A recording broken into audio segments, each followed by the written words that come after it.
ወንድምነት ትልቁ ላይ አረከኝ። እሺ ቴንክ ዩ መምህር። ይሄ ምንድን ነው እሱ?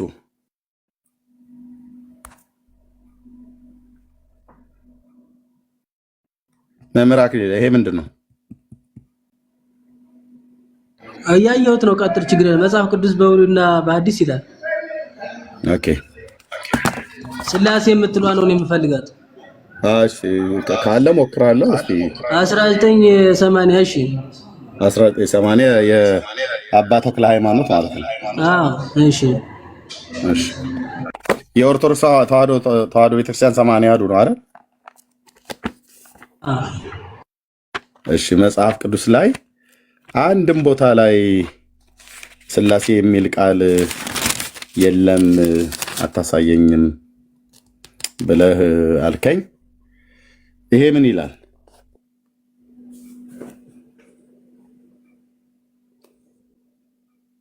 መምህር እንዴት በሲራክ ታምናለህ አንተ?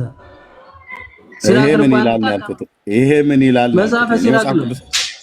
መጽሐፈ ሲራክ እሺ፣ መጽሐፈ ሲራክ ምዕራፍ 3 ቁጥር 22 ምን ይላል?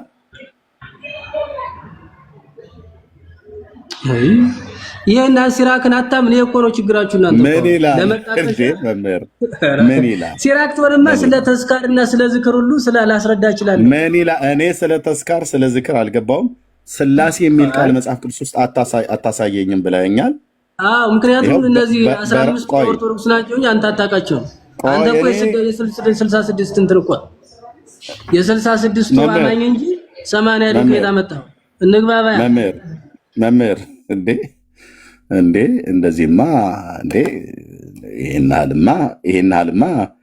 ይሄን አልማ እንደዚህ ሞራል መውደቅ የለበትም። ያው ስላሴ ከሰው ይልቅ ቆይ እንደማመጣ ቅድም በጨዋነት እንደተባባለ እንደዛው ቀጥል አይደለም። ስለምታምነው እንደው ስላሴ በራሳችሁ መጽሐፍ ቅዱስ ነው እኔ እያሳዩ ያለሁት። ስታምነው ነው እኔ የምታስረዳኝ። እኔ አመንኩትም አላመንኩትም ይሄው በራሳችሁ 80 ያዱ።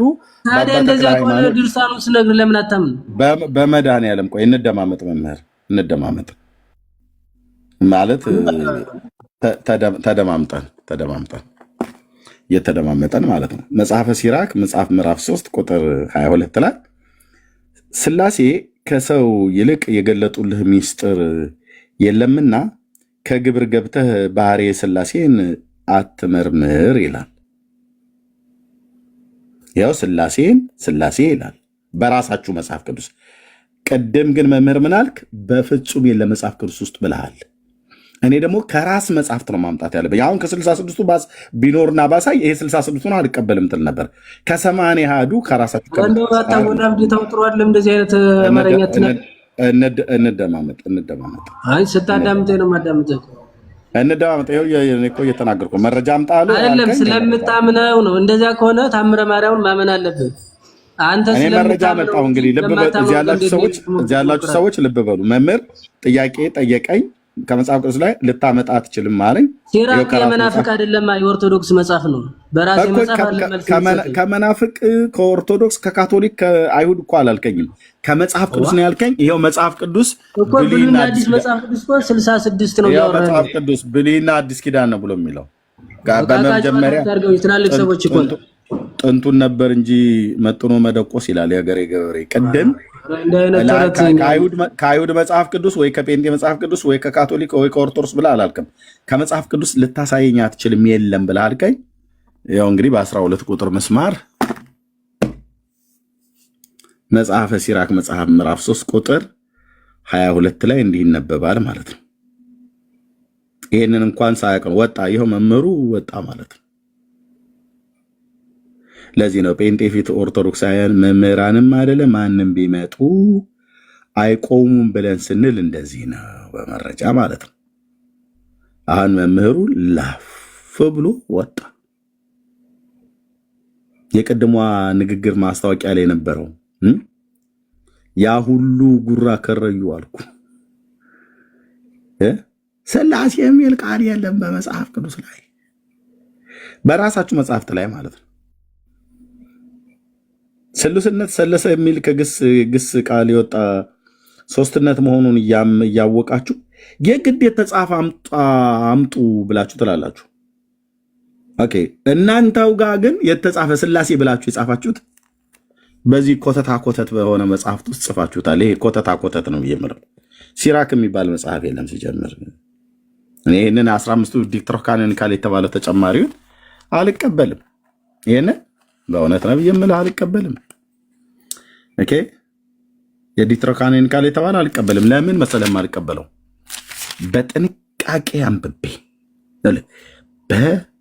በጥንቃቄ አንብቤ እርስ በርሱ የሚላተም እርስ በርሱ የሚጣላ መጽሐፍ ቅዱስ አንዱ ቁርአን ማለት ነው። ቁርአን ቢስሚላሂ ምናም ነገር ብሎ የሚል ሁሉ የምታገኝበት ማለት ነው።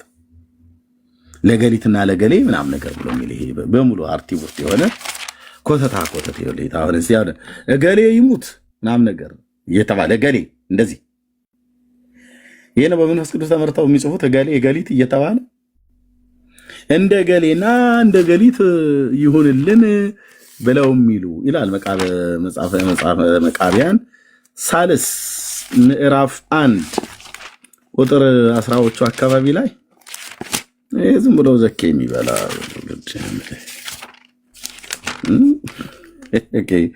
እዚህ ጋም እንደሚል ልኝል ቁጥር 13 ጀምሮ ተናግረው ለባልንጀሮቻቸው ምልክትን ይሰጧቸዋል። እነዚያ ሟርተኞቻቸው እንደነገሯቸው እንደ ቀድሜ ምልክት እሆናቸዋለሁ። የመረመሯቸውን ሰዎች ይስቱ ዘንድ ለጠንቋዮች ዋጋን ይሰጧቸው ዘንድ እንደተናገሩት የሚደረግላቸው ትንቢትን የሚያውቁት ክፉና በጎንም የሚለዩት ሁሉም እንደተናገሩት ቢሆኑላቸው እንደ ቃላቸውም እንደ እገሌ አዋቆች የሉም። እንደ እገሊትና እንደ እገሌ አለ። እገሊትና እገሌ፣ እገሌ እገሊት፣ እገሊት እገሌ። ኦርቶዶክስ ተረታዊት ቤተክርስቲያን፣ ጥንታዊት ተረታዊት ቤተክርስቲያን፣ እገሊት እገሌ። ይሄ ነው የእስትንፋሰ እግዚአብሔር የአምላክ ቃል ያለበት በመንፈስ ቅዱስ ተመርተው ጻፉት ብላችሁ የምትሉት። ይሄ እኮ በለጮ አወዳይ ቀሞ ሲመረቅን የአገሬ ወጣት የሚያወራው አይነት ነገር ማለት ነው። እንደ ገሊትና እንደ ገሌ አዋቆች ሁሉም ብለው ለባልንጀሮቻቸው የነግሯቸው ዘንድ የቃላቸውን ምልክት አድርግላቸዋለሁ ይላል። ይሄን ብሎ የሚለው ማን ነው? ሰይጣን ነው። ባይዘው የሰይጣን ደግሞ ታውቃላችሁ፣ የኦርቶዶክስ እምነት ተከታይ ነው። ይሄን ታውቃላችሁ አይደል? አዎ ሰይጣን ኧረ በስርዓት ሚዩት አድርግ። አንድ ነገር ልንገርህ። አሁን ኖ ሚዩት አድርግ። ሰይጣንን ተከታይ ነው ስትል ነው ታዲያ? ሮያልዬ ሚዩት አድርግ። እኔ ጋ እስካሁን አላውቅም እንዴ? እኔ ጋ ያለ መረጃ አላወራም። ቀጥዬ ከማውራት አንድ ነገር ስናገር ቶሎ ብለህ ጣልቃ ገብተህ ካልክ ትንሸራተታለህ። ምንድነው? ቆይ በምን ማስረጃ ነው ማለት ያለብህ? በነገራችን ላይ አልቸኩልም እኮ ሮያልዬ። ካልቸኮልክ ሰይጣን በኢትዮጵያ ኦርቶዶክስ ክርስቲያን እንደሚመለክ ታውቃለህ አይደል? እኔ እንደዚህ አይነት ሰይጣንማ ብናመልክ ቢሆንማ እኔ ነበርኩ ጳጳስ መሆኑ። ኦኬ እኛ አለማዊ መጥቆራን ታውቀዋለህ? መጥቆራ ማለት የት ሰፈር? ተጉለት አውራጃ ውስጥ። እኔ ምንም ማለት እንደዚህ አይነት ነገር አንደኛ ብትነግረኝም አይመቸኝም። እንደ አንተ ስላልተመቸና ስለተመቸ እኮ አይደለም ሮያል። ቻለው እንግዲህ ከኔ ጋር አሁን ነው የምታወራው አይደለም? እኔ ኦርቶዶክስ ተዋሕዶ ቤተክርስቲያን አድምጠህ ቆይ። ኦርቶዶክስ ተዋሕዶ ቤተክርስቲያን ሰይጣን የእምነቷ ተከታይ እንደሆነ ጽፋለች። ሁለት ጽሁፍ በሁለት መጽሐፍ ላይ። እኔ ምን አገባኝ አትበላ ታዲያ። እኔ ስናገር አቋርጠኸኝ እንዲህ አይባልም አትበለኝ። እኔ ልክ እኔ ዝም ብዬ በጥላቻ እንደምናገር አንተ አራሚ እንደሆንክ አድርገህ አታርመኛ። ሮያል አላረምኩም። እንዲህ አይባልም እኮ አልከኝ አይደለም? አንተ እንደዚህ አይነት ነገሮች እነዚህ ምንድን ነው የሚባሉት? ይሄ ግራ ይገባኛል። ታምራት ምናምን የሚባሉት ውስጥ ነው እንደዛ ያለው። የምን ታምራት? መጽሐፍቶቻችሁ ቀን ተሰይሞለት ታቦት ሰይጣን ታቦት ተቀርጾለት እንደሚመለክ ታውቃለህ? በኦርቶዶክስ እኔ በነገራችን ላይ እኮ አንድ ነገር ልንገርህ፣ እኛ እኮ ኖ ታውቃለህ ወይ? እኔ ስጠይቅህ መልሰኝ። አላውቅም። በቃ ካላወቅህ ዝም ብለህ ስማ ብራዘር። እስኪ አይመለክ ቆያን መጠኛውን እስኪ አይመለክም ብሎ የሚል ሰው ካለ ይምጣ። ሮያል እዚሁ ባለበት ከኔ ጋር የሚያወራ የመረጃ ዶፍ ቆይ አድመጠኝ። የመረጃ ዶፍ እላው ላይ ሳዘንብበት ታያለህ። አንተ ሚዩት አድርገህ ስማ። አሁን ወንድምነት ሮያልዬ ቴንኪው። አንተ አሁን ሚዩት አድርገህ ሌላ ኦርቶዶክሳዊ ገብቶ ኦርቶዶክስ ሰይጣንን አታመልክም ምን እያወራ ነው ኤርሚያስ አንተ ውሸታም ብሎ የሚል ሰው ካለ ይምጣ። አስኮመኩማችኋለሁ በጽሁፍ በቪዲዮ የካህናቱን ንግግር ሰይጣኑ ራሱ የተጠመቀበትን ወንዝ ሁሉ ጭምር አሳያለሁ። ካሞን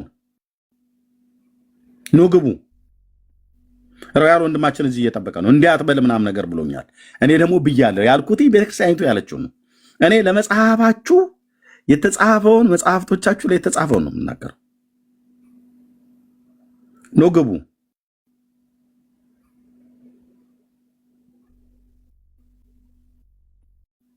ግቡ በኮሜንት አይደለም አታመልክም። ኑ ግቡና እስኪ ላሳያችሁ። እኔ ባለጭራና ባለቀንዳም ሰይጣን ነው እንደውም እያጠመቁ ኦርቶዶክሳዊ እምነት ተከታይ የሚያደርጉት። ሰይጣን ተጠምቆ ሰይጣን ታቦት ተቀርጾለት ህዳር 29 ቀን በደነባ ወረዳ ላይ በአልባሳ ገብርኤል 15 ኪሎ ሜትር ላይ ያለ ገዳም ሰው ልኬ ያረጋገጥኩት እጄ ላይ መረጃ አለ። ባለጭራሙና ባለቀንዳሙን ሰይጣን ኦርቶዶክስ ታቦት ቀርጻለታለች። በእውነት እኮ ነው ብዬምላችሁ። በዚች ተዋህዶ ሃይማኖት መኖር ለእኛ ምንኛ መልካም ነው ይልልሃል። ሰይጣንን እያመለከ ኖ ግቡ። እስኪ ገባ ገባ በሉ። እስከዛ የትኛው ወንዝ ላይ እንደተጠመቀ ሰይጣኑን ካህናቱ ይንገሯችሁ። እዚህ ቦታ ላይ ነው አቡነ ዜና ማርቆስ ጋር እንዳጠመቁ ዋናው አሁን አቡነ ጽዮን ጽድቅ የተጠመቁት እዚህ ቦታ ላይ ነው ማለት ነው። እዚህ ቦታ ላይ ነው ከአቡነ ዜና ማርቆስ ጋር እንዳጠመቋቸው ነው የሚናገረው። እርሱንም እግረ መንገድ ላንሳ ብዬ ነው። ወንጌል ለምን አሳይከም አንተ ሰውዬ? ዝም ብለህ ስለ አንድ ተቋም ይዞ ትትልፍልፍ ትኖራለህ እንዴ? ትክክል እኮ አይደለም። ኦኬ ሌላኛው አይምሮ የተመሰረተው አንዱን ሃይማኖት በማጥቃለል ነው። ወንጌል ለምን አንተ ተከታዮችን አታስተምሩ? ያቋቋም መምህር ናቸው መጥተዋል። እንኳን ደህና መጡ መምህር። የት አባት አቀኛለህ ደግሞ ዝንጀሮ ነው ማቋቋም መምህር ይላል ምን እንደዛ ይችላል። ይሄ ነው ደነዝ ዝንጀሮ ዝም ብለህ ጧማት አንተ ኦርቶዶክስ እንደዚህ ነው። ጸናጽል እንደመወረር መምህር ጸናጽል እንደመወረር ድንቁርና ላይ እኮ ሰርቶብሃል አታውቅም እንጂ እየተደማመጠ ልብ የታወረ ሰው ነህ። ባይዘው አንተና ዳንኤል በጣም ማትመለሱ ማትፈወሱ ድውያን ናቸው እናንተ። እርግጥ መጸለይ ይገባናል እኛም፣ ግን እናንተ የምትፈወሱ አይመስለኝም። ዘወትር ተጣጥላላ ትኖራለህ። እንደ ወንጌል አሰብክም እንዴ? ለምንስ ወንጌል የማቴዎስ ወንጌል እንደ ይላል ራዕየ ዮሐንስ እንዴ ማለት ብላ እያልክ ለምን ተከታዮችን አታስተምርም? ልብ በሉ። አሁን መምህሩ ገብተው የሚሳደቡ ምን ልብ በሉ ትላለህ? እየገባ የማይችሉትን ሁሉ ገብተው ሰይጣን በኢትዮጵያ ኦርቶዶክስ ሰይጣን ለምሳሌ አሁን አንድ ወላይታ አካባቢ እየተደማመጥን መምህር እንዴ በመደዳማ ታውራ እየተደማመጠን እኔም ደግሞ ላውራ ማወቅ ላይ ይችላል ግዴታ ታወራለህ እኮ አልኩ። እኔ ደግሞ ላውራ። ስለዚህ ሌባ ነህ አንተ አጭበርባሪ፣ ከሰው ላይ ወረድ። እሺ ደንቆሮ። ይሄ ነው እንግዲህ ቤተክርስቲያኒቱ እንዲህ አይነት ትውልድ ነው የያዘችው። አየህ አይደል? ሮያል ያቋቋም መምህር ነው ማለት የቅዱስ ያሬድን ዜማ የተማረ ማለት ነው። ሌሊቱን ሁሉ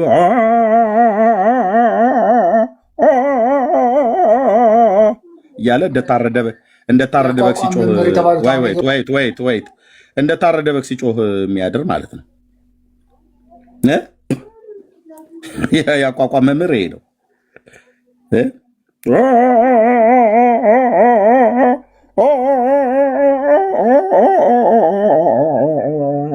በቃ መጽሐፍት ላይ የሉም።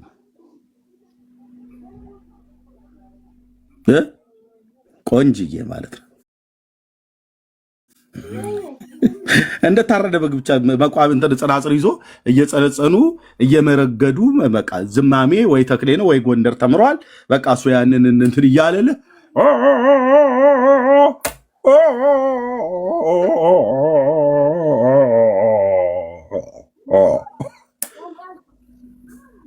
ከዚህ መጥቶ ምን አለ? ጥያቄ ስጠይቅ አንተ ደንቆሮ አንተ ደንቆሮ እያለኝ ማለት ነው። እንዴ ኦርቶዶክስ ልጆችሽን ሰብስቢ። መምህር አቋቋም ዘቤተ ማርያም እዚህ ስቡ ወዱስ እያሉ ጸናጽል እንደመወርወር መቋሚያ ዝማሜ እንደመዘመም እንደ ተክሌ ወይ እንደ ጎንደሩ ወይ እንደ ላይ ቤት እንደ ታች ቤት እንደሚባለው እንደዛ አይደለም። እዚህ ስትመጣ በእውቀት ነው የምትጠይቀው። ቆንጅዬ ደንቆሮ ሆነ ሳለ አንተው ራሱ ባለመማር አንተ ገበሬ የሚዘመመው እኮ መጽሐፍ ቅዱስ ነው። አንተ የማይታወቀው ምን አህያ የሌለው በበቅሎ ይስቃል ይላሉ። እኛ እኮ የምንዘማው የምንጸነጽነው ደነዙ እንትኑ ነው መጽሐፍ ቅዱስ ነው። ልበልልህ ለምሳሌ ጠቁመኝ አንተ መጽሐፍ ቅዱስ ጥቀስና ይሄንስ በዚህ ማበለው ድንጋይ ከብት ስለሆነ ለዛ ነው የሚሰደው። አህያ ስለሆንክ ነው የምትዘምረው። ምን አንተ ዝም ብሎ እንደው ለማጭበርበር ብቻ የተፈጠርክ ሚዲያ ላይ ዝም ብሎ ሰዎችን ለማሳሳት ብቻ የተነሳ ሰው ነህ እንጂ ምን እንደሚባል ምን እንደተቆጣው መጽሐፍ ቅዱስ ነው ባይዘውኛ የምንለው ወንድምነት። አቤት ጀምሮ መጠየቅ ትችላለህ። ይሄ ዜማ ከተቀመጠው እንጂ ያውቀ ይሄ ምንድን ነው የሚለው ከተነሳ ለምን ስጣለህ? ከብት ስለሆንክ አንተ መምህር አንዴ የጽልመት ልጅ ነህ አንተ። የጨለማ ልጅ ስለሆንክ አይገባህም አንተ። ሰውን በማጥላላት ብቻ አንዱን ብሔር አንዱን ሃይማኖት መምህር ተባኩት ጨት ብቻ ነው ያንተ እና ቀኝ መልስ ሰጥሃለሁ። እንኳን ላንተ ምንም ችግር የለው። እሺ ያው ሰማኑት ዕውቀት አሉት። ወንጌሉ እንደዚህ ይላል። ወንጌሉ ብቻ አንደኛው ነገረኝ። ያኮ ምንለው ወንጌል ነው አታውቅም እንጂ አንተ ቅዳሴውን መጠየቅ ትችላለህ። አይዞት መምህር አይዞት። ቅዱስ ያሬድ የያዘው ጠቅላላ መጽሐፍ ቅዱስ ነው። ስለማታውቀው አይነ ስውር ስለሆንክ ልብህ ስለታወረ አታውቅም አንተ። የመጨረሻ ኦርቶዶክሳውያን በማይ መጨረሻ እናንተ ናችሁ። እሺ ልንገርህ እንደምታውቁ አንተ ቅዱስ ያሬድ ይሄን ብሏል እና ልብ ካለ ለምን ድጓው ውስጥ ገብተህ 2 ደቂቃ ሰተኑታል። ያለው ይሄ ወንድምት አይደለም።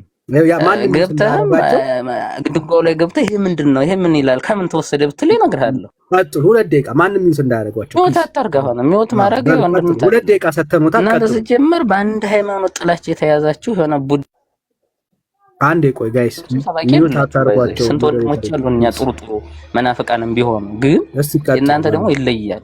በጣም ባለጌ እሰማለሁ። እንታው ሚዩት አታርጓቸው። ሚዩት አታርጉ ካለ ወንድምነት ሚዩት አታርጓቸው ተናገሩ። ሞዴሬተር ተመጣጣኝ ኖ ማን ሞዴሬተር ሚዩት የሚያደርጋቸው ትገባለህ። አይሃለሁ ብዙ አንዳንድ ቦታና አንተና ዳንኤል ሰውን ወደ ሲኦል የምትመሩ ሙሴ እስራኤላውያንን እንዳሳለፈው ሁሉ እናንተም ከብርሃን ወደ ጨለማ የምትወስዱ እናንተ ናችሁ። ሁለታችሁ መሪዎች ናችሁ። እሺ ስለዚህ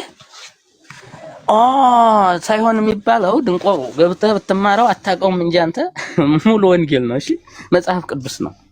ግን አንተ የታውቀት ይሄንማ እድል ያለው ሰው የተማረ ሰው ምሁር ሰው ነው የሚያውቀው። እንዳንተ ዝም ብሎ ጭፈራ አይደለም። ዜማ ሲባል ጭፈራ ሳይሆን አለው ራሱን ችሎ ስንት ዓመት ተምረን ደም ተፍተን ነው እንማረው። እንዳንተ ዝም ብሎ ዛፍ ከፍቶ የዓመት ሜጋባይት ሞልቶ ህዝብና ህዝብን ሲሳደቡ መዋል ወይም እንቀጥል አሁን ቲክቶክ ላይ ኦርቶዶክስ እንደነው ስውሯ ማርያም እንደዛ ዛሬ ጸበል ፈልቆ እንደዚህ ይላሉ። ኦርቶዶክስ ምንም ተሰማ ነገር የለም። የባዘኑትን ከመውሰድ ውጭ ምንም ይሰማል። ወንድምነት ግን እንቀጥል። መምህር አሁን እርሱ የቤተ ክርስቲያን አገልጋይ ኖት። እንቀጥል። እዚህ ውስጥ ያሉ ማወቅ የሚፈልጉ ኦርቶዶክሳውያን አሉ። ምን ይሰራላችሁ? እና የጨለማ ልጅ ነው ጠቅላላ ምን ይሰራላችሁ? እኛ ቤት አለን። እኛ ጋር መጥተው መጠየቅ ይችላል። በውስጥ የሚጠይቀኝ ሰው ካለ ማለት ነው። ግን ለእናንተን የጨለማ ላይ እንጂ በአደባባይ መስሎት እንጂ በአደባባይ ጨለማ ውስጥ ያላችሁ ሰው መሪዎችም ስለነበር ምክንያቱም ቅድም እኮ አሳየኝ ዜማውን ራሱ እያለ እኮ ነው ምናምን እያለ ምን ያስጠላላፉ ራሱ እናታይ ዝም ብሎ እንዳንተ ዳቦ እየበላ በርገር እየበላ ያዘሰለ ዜማ ዝም ብሎ እስቲ ብርሃን አለ እርሱ ጋር ይሄ ወንጌል እስቲ ስበኩ። ይሄ ድልልስ እሺ አታውቀውም እኮ አንተ ከድጓው ውስጥ ራሱ ምን እንደሚል አንተ ያለ የመተቸት አቅሙም የለም ሲጀመር። አምስት ሳንቲም የመተቸት አስችለውም ራሱ ኢቭን ቁጥሩን ራሱ አትነግረኝም። እስቲ ንገሩን ስብከት ወንጌል ስሙን ቁጥሩን ራሱ አትነግረኝ እንኳን ዜማውን ያ ምን እንደሚል በአማርኛ መልሼ በነግርህ መጽሐፍ ቅዱስ እንደሆነ ነው ላስረዳህ የምችለው። ግን አንተ ለመጠየቅ ራሱ አቅሙ የለህም። ስበኩ እስቲ አቅሙ የለህም። አሁን እርሱ አገልጋይ ነው አስተማሪ ነው። እስቲ ወንጌል ስበኩ በደንብ ታውቃለህ እንጂ ምን አንተ ሳታውቅ ቀርተህ ነው የወጣው በጥቅም ጉዳይ ወይ ደግሞ ዛል ከፍል ብለው ወይ በብር ሆነ ነገር ነው። ይሄን እናውቃለን። ወንጌል ስበኩ ጠልቆ ያልተማረ ሰው መናፍቅ ነው የሚሆነው፣ ተጠራጣሪ ነው የሚሆነው፣ ባለጌ ነው የሚሆነው፣ የሐሰት አባት ነው የሚሆነው፣ የጨለማ መሪ ነው የሚሆነው። ጨለማ መሪ ናቸው እናንተ። ሁሉ ጊዜ ኦርቶዶክስ ግን ጭላሌ ለምን አወርዱም? ቆይ አንድ ተቋም ሰው ተሰደደ። ወንጌል ስበኩ እስቲ የመጨረሻ ጊዜ እኔ ዜማ ሙሉ ወንጌል ነው። ጠይቀኝ ልቡ ካለ ይሄ ዜማ ምንድነው የሚለው በለኝ እስኪ። አንተ እውቀቱ ካለ መሪ ነህ አንተ። በዜማ እስኪ ወንጌል መቶ ምናምን ሰው እያዳመጠህ ነው። ይሄው በዜማ ወንጌል ስበኩ ገብተህ እስኪ እንዲህ ይላል በአማርኛ ወንጌል ስበኩ። እድል ሰጠሁት እኮ በዜማ ወንጌል ስበኩ። ወይ መምህሩ የሆነች ባልቴት ሴትዮ ሳይወጡ አልቀሩ የሆነ ቆይ አይ ወንድምነት መምህሩ የሆነች ሴት ሳይወጡ አልቀሩም። ከነነፍሷ ውጣዋት ውስጣቸው ሆነ የምትለፈልፍ ሴትዮ አለች ይመስላል እንጂ በፍጹም እኮ በመደዳ ነው የሚያወሩት። አይታችኋል? እድል አይሰጡም ለሰው ተግባቦት። ታች ወረድ በቃ ኦኬ፣ ታች ወረድ። የሆነች ሴትዮ ግን የዋጡ ይመስለኛል። ከነነፍሷ ስልቅጥ አድርገው ውጣው ሴትዮዋ ውስጥ ሆና የምትለፈልፍ ነው ይመስለው። ነን ስቶፕ እኮ ነው በአውቶማቲክ ነው ያደረጉት። ይሄ የመጥቆራ የሚባል ጋኔን ጉዳይ ሲነሳ አይ ቲንክ ይቅርታ ዳንዬ ያነሳሁት አይደል? ለዚህ ነው ምናችሁ እንደነካ እኮ ወንድምነት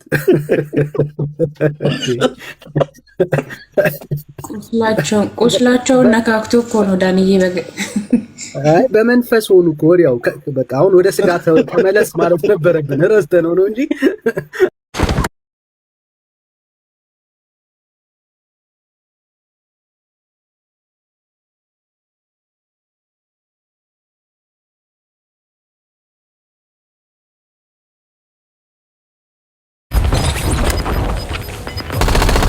አሁን የተጠመቀበት ወንዝ ካህናቱ ራሱ ሁሉ ጭምር ሲመሰክሩ ማለት ነው።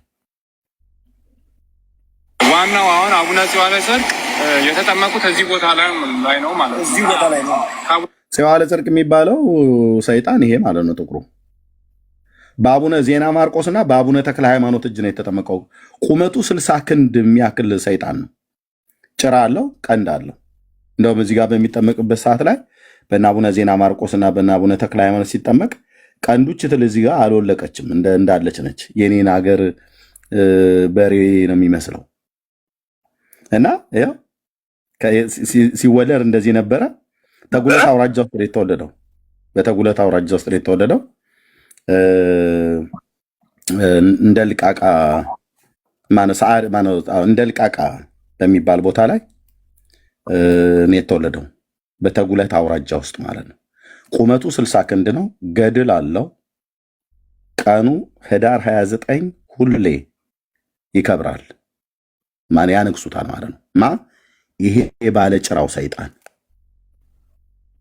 ወንድሞች እናቶች፣ ውሸት አይደለም የማወራው። እኔ ራሴ ሰው ልኬ ያልኳችሁ ከአዲስ አበባ ከተማ ሰው ልኬ ያረጋገጥኩት ነው። እዛው ገዳሙ ድረስ ተሄዶ ደነባ ውስጥ ሰሜን ሸዋ ደነባ ወረዳ ከኮምቦልቻ 5 ኪሎ ሜትር ምናምን ነገር ብሎ ይላል። ግን በአልባሳ ገብርኤል በኩል 15 ኪሎ ሜትር ርቀት የደብሩ ድረስ ሰው እኔ ራሴ ሰው ልኬ ማለት ነው። እዚሁ ሆኜ ሰው ልኬ ያረጋገጥኩት ነው። እና ይሄ ሰይጣን የተጠመቀበት ቦታ ካህናቱ ሲናገሩ ስሙ። አቡነ ዜና ማርቆስ ጋር እንዳጠመቋቸው ነው የሚናገረው። እሱንም እግረ መንገድ ላንሳል። አቡነ ዜና ማርቆስ እና አቡነ ተክለ ሃይማኖት አንድ ላይ ነው የሚለው። ዞሮ የተጠመቁበት እዚህ ቦታ ላይ ነው። እዚህ ቦታ ላይ ነው። እንግዲህ መንገዷም ያቺ አሁን ዛሬ መንገዱ ሰበርባራ ሆኖ እንጂ ያቺ መንገድ ትመስላለች። በዚህኛዋ ነው የመጡት። ይሄ ሰይጣኑ ተጠምቆ ወደ ኦርቶዶክስ እምነት የተቀላቀለበት ወንዝ ነው። በስርዓት እኮ ሰይጣን ነው ብዬ የምላችሁ። ሰይጣን ማለት በስርዓት ሰይጣኑ ተጠምቆ የኦርቶዶክስ እምነት ተከታይ የሆነበት እና ታቦተ ሕግ ተቀርጾለት ህዳር 29 ቀን ሁሌ ይከብራል። ሰይጣኑ ተብሎ የዓለማዊ ስሙ መጥቆራ ነው። የክርስትና ስም ተብሎ የተባለለት ፄዋለ ጽድቅ ነው። መጥቆራ ደግሞ የማነው ልጅ? ፈረጎ የሚባል የአየር ላይ ጋኔን ነው። ጋኔን ኦርቶዶክስ፣ የኢትዮጵያ ኦርቶዶክስ ተዋሕዶ ቤተክርስቲያን ይኸው በዓለም አቀፍ ያላችሁ ሰዎች ስሙ፣ ኦፊሻሊ ሰይጣንን ታመልካለች፣ ታቦት ቀርጻለት። ልብ በሉ። ስለዚህ በዚህ መተው ነው ቁመቱ ረጅም ስለነበረ ለቁመቱ የሚሆን ቦታ ፈልገው እንደገና ደግሞ የዚህ ቦታ ቅድስናም ትልቅ ስለሆነ የቅዱሳኑ ፈቃድ ሆኖ ነው እዚህ የተጠመቁት።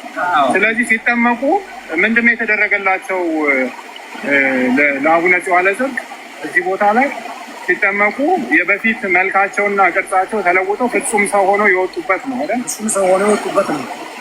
የተለያየ መዓዛ ሽታቸውም በርካታ ብዙ ሜትር በላይ የሚስብ መዓዛቸው ደምግባታቸውንም የተለየ ሆነው መጀመሪያ ለምሳሌ ሰው እንግዲህ በስመ አብ ወወልድ ወመንፈስ ቅዱስ አሐዱ አምላክ ብሎ በተጠመቀ ጊዜ የእሳቸው ገጻቸው እንዲሁም እንደ ወርቅ የሚያበራ በዚያም ደግሞ መዓዛቸው ከሩቅ ቦታ እንደሚሸጥ በዚህ ነው የምናውቀው። አሁን አንዳንዱ እንዴት ይሄ ነገር ይቻላል ብሎ የሚጠይቅ አለ። ምንድነው መልሶት ለዚህ? እስመ አልቦ ነገር ዘሳኑ ለእግዚአብሔር ነው አይደል? እንዴት እንደዚህ ሊሆን ይችላል? እንዴት ያለባብስ ይፈልግ ሰምተን አናውቅም ብሎ የሚጠይቁ አሉ። ያው እንግዲህ እኛ መረጃችን አባቶቻችን ሊቃውንትና መጻሕፍት አለ። ይሄ ደግሞ መጻሕፍቱ የሚገኘው መጥቆሪያ ተክለ ሃይማኖት በሚባል በእሳቸው እግር ላይ ተጽፎ ይገኛል። ምናልባት አሁን የሚያስቸግረው የግዕዙን ወደ አማርኛ የመተርጎሙ ካልሆነ በስተቀር ያ ችግር ነው።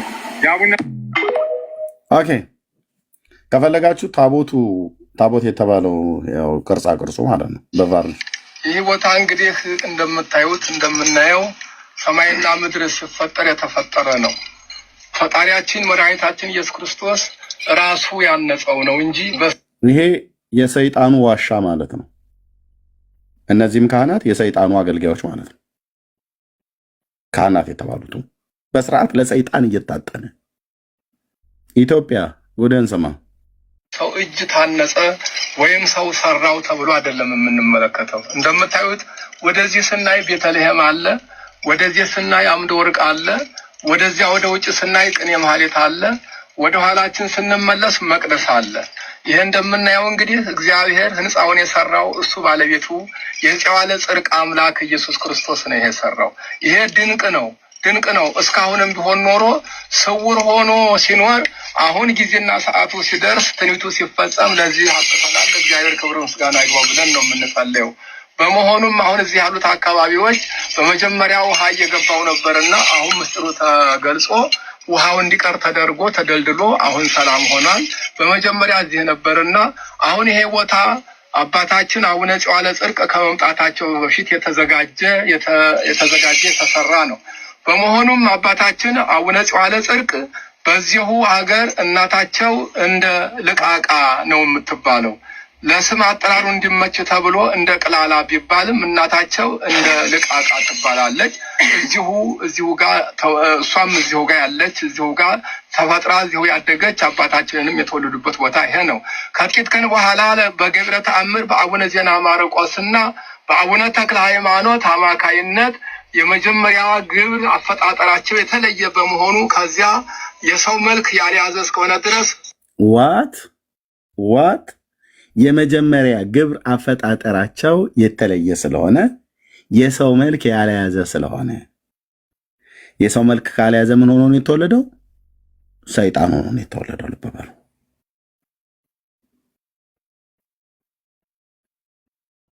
ሰይጣን ማንን ያስወለደው? ሰዓሪተ ሰንበት የተባለችዋን እንደ ልቃቃ የተባለችዋን ሴትዮ እሳቸው እንዳሉት ማለት ነው። በተጉለት አውራጃ ውስጥ ነው መንገድ ላይ አግኝተዋት ሰይጣኑ ተገናኛት። በምኑ አትሉ? ሰይጣን መንፈስ ነው። በምኑ ነው የተገናኛት? አንዴ ባለፈው ማነች ጸዳለ የምትባለዋ ሴትዮ በእግሩ ነው ብላ ኦርቶዶክስ አማኝ ነች። በምኑ ነው የተገናኛት?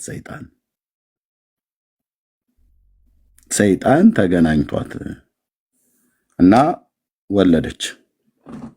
መጸነስ አይቀርምና ደክሟት በተኛችበት ነው። ባይዘው በፍቃደኝነት ላይ የተደረገ አይደለም። እዛው በተኛችበት አፍኗት ነው። በፈጣሪ ዘንድ በአባታችን በአቡነ ዜና ማርቆስና በአቡነ ተክለ ሃይማኖት ኃይል በሰው ዘንድ ሆኖ ተጠምቀው ሲያገለግሉ ኖረው እንደገና ምንኩስናን ተቀብለው ከተቀበሉ በስተኋላ ብቃት አግኝተው ወደዚህ አቡነ ዜና ማርቆስና አቡነ ተክለ ሃይማኖት ከላይ ከኮምቦልቻ ቅዱስ ገብርኤል ቤተክርስቲያን ኦኬ፣ ቁመቱ 60 ክንድ ነው። ይሄ ሰይጣን ሲወለድ 60 ክንድ ቁመት ያለው ሰው በተጉለት አውራጃ ውስጥ አንዲት ሴት ጸንሳ ወለደች ይለዋል። ቁመቱ 60 ክንድ ምን የትኛው ማህፀን ቻለው? ሆዷ ምን ያህል ነው ያደገው? 9 ወር ምናምን ነገር 30 ሜትር ነው አይደል? ፍቅር ካሊድ ትደምራለህ አይደል? ቁጭ ብለህ አንተ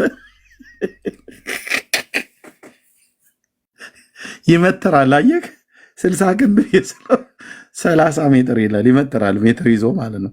እውነቱ ነው 30 ሜትር ማለት ነው። 30 ሜትር ከየት ከመገናኛ ፒያሳ አይሆንም ብለህ ነው? አይ ሳጋን ነው። 30 ሜትር ምን ያህል እንደሚሆን አስቡት ወንድሞች እናቶች።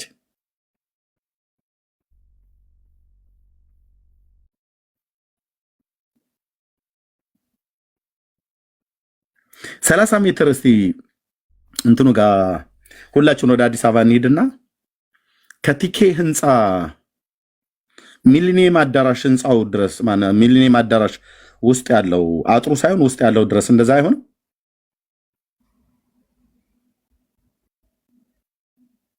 በጀርባ በኩል ማለት ነው። የቲኬ ህንፃ በጀርባ በኩል ወይ ደግሞ በዚህ በኖክ ነዳጅ ማደያው በኩል አይሆንም እንደዛ? እንግዲህ ታይ ከቲኬ ህንፃ እንደዛ ቢሆን ከቲኬ ህንፃ እዛ ሚሊኒየም አዳራሽ ድረስ ቁመቱ ሲተኛ እግሩ ቲኬ ህንፃ ጋር ጭንቅላቱ ሚሊኒየም አዳራሽ እዛ አዳራሹ ላይ የሚሆን ሰውዬ ማለት ነው። 30 ሜትር እንደው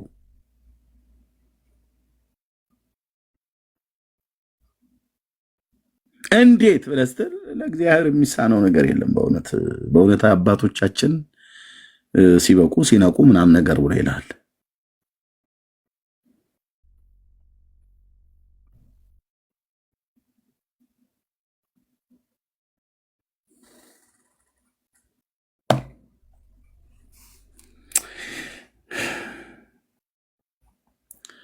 ወደ ገድሊቱ እንሂዳ። ገድሉ መጥቆራ ንስሐ ገብቶ በክርስቶስ አምኖ ለጽድቅ የበቃው የአየር ጋኔን ማን? የአየር ጋኔን። በስሙ ያመናችሁ የክርስቶስ ወገኖች ሁላችሁ ኑ የእግዚአብሔርን ምሕረት መጠን እዩ። ይህ በፎቶ የምታዩት ቤተክርስቲያን በሀገራችን የሚገኘው በአቡነ ጽዋለ ጽድቅ ስም የታነጸ ነው። አቡነ ጽዋለ ጽድቅ ማለት አስቀድሞ መጥቆራ የተባለ ጋኔን ነበረ የነበረ ሲሆን አባቱ ፈረጎ የተባለ የአየር አጋንንት ነው። ልጅየው መጥቆራ ነው፣ አባትየው ፈረጎ ነው። ሁለቱም ጂኒ ናቸው፣ አጋንንት ማለት ነው። ይዋለዳሉ። ታውቃላችሁ፣ እነዚህ ጋኔን እንደዚህ አጋንንት ጂኒዎች በኦርቶዶክስ ቤተክርስቲያን ተጠምቀው መነኩሴ የሆኑና ታቦት ይቀረጽላቸዋል። በእስልምና ሃይማኖት ደግሞ መስጊድ ውስጥ ገብተው ሁሉ አብረው ይሰግዳሉ። ሙስሊሞች አሁን በዓለም ዙሪያ ያሉ ሙስሊሞች ብዙ የአጋንንት እህቶች ወንድሞች አሏቸው። ማን ይሄን ያለው? አቡ ሃይደር ሲናገር ሰምተናል። ቪዲዮ አለ፣ መረጃ። ለዚህ ነው ሁለቱ የሶሪያ ወንዞች አባናና ፋርፋ የሚባሉት እኩል ይፈሳሉ ብለን የምንለው ለዚህ ነው። በእስልምና ሃይማኖት የአጋንንት የጂኒ ወንድምና እህት አለን ብለዋል። ስለዚህ በጣም ብዙ ሙስሊም ብታይ ጂኒዎች ሁሉ እየተባዙ ነው ማለት ነው። ኦርቶዶክስም ጋር ስትመጣ ልክ እንደዚሁ ማለት ነው። ተመሳሳይ ናቸው በእውነት። እኛ ግን ጋር ስትመጣ እስልምና ጋር ወንድማችን ነው ብለው የሚሉትን ጂኒ ኦርቶዶክስ አጥምቃ ክርስቲያን አድርገዋለሁ ብላ የምትለውን ሰይጣን እንረግጠልሃለን። ይሄው ነው ልዩነቱ፣ ይሄ ነው። እኛ ጋር እንደዚህ አናሽሙ ነው። የአጋንንት እህቶች አሉን፣ የአጋንንት ወንድሞች አሉን አንልም። እኛ እኮ ክርስቲያኖች ነን ብራዘር። እንደ ኦርቶዶክስ ውሃ በውሃ አጥምቀን 60 ክንድ የነበረው ቁመቱ ሽሪን ካደረገና አቡነ ዜና ማርቆስና አቡነ ተክለ ሃይማኖት ሲያማትቡበት እጡ ወደቀ ብሎ ይላል ገድለ ተክለ ሃይማኖት ላይ እንዳለው ማለት ነው። ባህረ አልቅም የሚባል ነበር የተክለ ሃይማኖትን ወጣት ደቀ መዝሙር ከባህር ላይ ተወርውሮ የያዘው ሰይጣኑ ማለት ነው። የተጻፈ ነው ማነበል። እዚህ ማምታታት አይቻልም። እና በእስልምና ሃይማኖት አጋንንቶች እህቶችና ወንድም ሆነው የሙስሊሞች እህቶችና ወንድም ሆነው መስጊድ ገብተው አብረው ይሰግዳሉ አለ። ሶላት ሁሉ ይላሉ፣ ዘካ ያወጣሉ። አቤቱ ጌታዬ፣ አቤቱ ጌታዬ። እና ብዙ ጋኔኖች እህቶችና ወንድሞች አሉን አለ። የእስልምና በጣም ሊቅ ነው የተባለው አቡ ሀይደር ይሄን የተናገረው። ማንሽ አቦዘነች አንቺ ተክቢርት ያለሽ አይደል?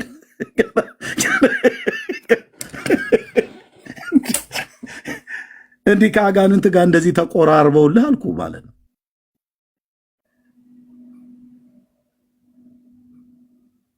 ኦኬ ይቀጥሉ ኤርሚያስ። ኦኬ አቡነ ጽዮን ለጽድቅ ማለት ነው። አስቀድሞ መጥቆራ የተባለ የአየር ጋኔን ሲሆን አባቱ ፈረጎ የተባለ የአየር ላይ አጋንንት ነው። ፈረጎ አንዲት ሴት ደፍሮ ከተገናኛት በኋላ መጥቆራ የተወለደ ሲሆን ይህንንም መጥቆራ አቡነ ተክለ ሃይማኖትና አቡነ ዜና ማርቆስ ወደ እግዚአብሔር ለምነው በጸሎታቸው በመስቀል ኃይል ድል ካደረጉ በኋላ ወደ ሰው አርአያነት እንዲለወጥ አድርገውት አመንኩሰውት ታላቅ የቅድስና ደረጃ አብቅተውታል ይላል። እልል በሉ እስቲ ኦርቶዶክሳውያን። በእውነት ሰይጣንን አጥምቀው አመንኩሰው ምን አሉ? ጽዮን ለጽድቅ አሉት። የክርስትና ስሙ ወለተ ማርያም ተብለሽ እንደምትባይ ተክለ ጊዮርጊስ ተብለህ እንደምትባለው ሰይጣኑን አጠመቁትና ጽዮን ለጽድቅ አለ። ዓለማዊ ስሙ ማን ነው? መጥቆራ። አባቱ ፈረጎ። ምንድናቸው? ሁለቱም የአየር ላይ ጋኔን። አባትና ልጅ ጋኔኖች ናቸው። ጂኒ ማለት ነው ሰይጣን፣ ዲያብሎስ። ሮያል በሽቃ ነው ወደ የምትለው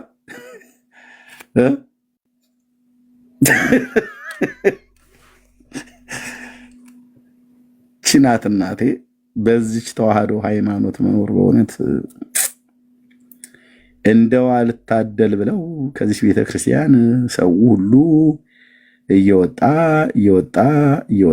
ሄዶ አለቀ። በእውነት በዚች ቤተክርስቲያን መኖር በእናታችን እቅፍ ውስጥ መኖር ብሎ ይልልሃል። ተረታም ትውልድ እኮ አልኩ።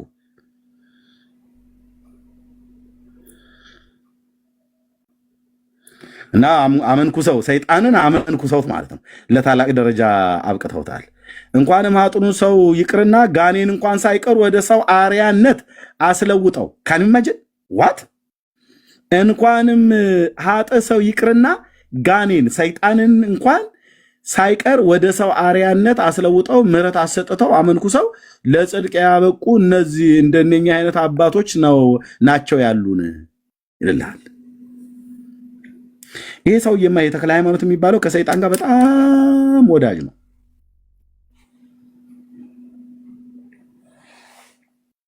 ባህረ አልቅም የሚባለውን ሰይጣን በገጽ በምዕራፍ 51 ላይ አለ ገድለ ተክለ ሃይማኖት። አወጣዋለሁ አትነካካኝ ስል ብራዘር አወጣውና እዚህ ጋር አምጥቼ አስነብባለሁ። እና ሰውየው ሰይጣኑን አግኝተው አጠመቁት ይላል። ክርስትና ስሙን ክርስቶስ ሐረዮ ብለው አሉት። ክርስቶስ ሐረዮ ብለው አሉት ይላል። ክርስቶስ የመረጠው ማለት ነው። ክርስቶስ የመረጠው ሰይጣን በእውነት በኦርቶዶክስ ተዋሕዶ ቤተክርስቲያን ታቦት ሕግ ተቀርጾለት በምንኩስና ኖሮ ደብረ አሰቦት ሐረር መሄጃ መንገድ ላይ እስከ ሞተበት ጊዜ ድረስ ሰይጣኑ መነኩሴ እዛ ሲያገለግል ኖረ።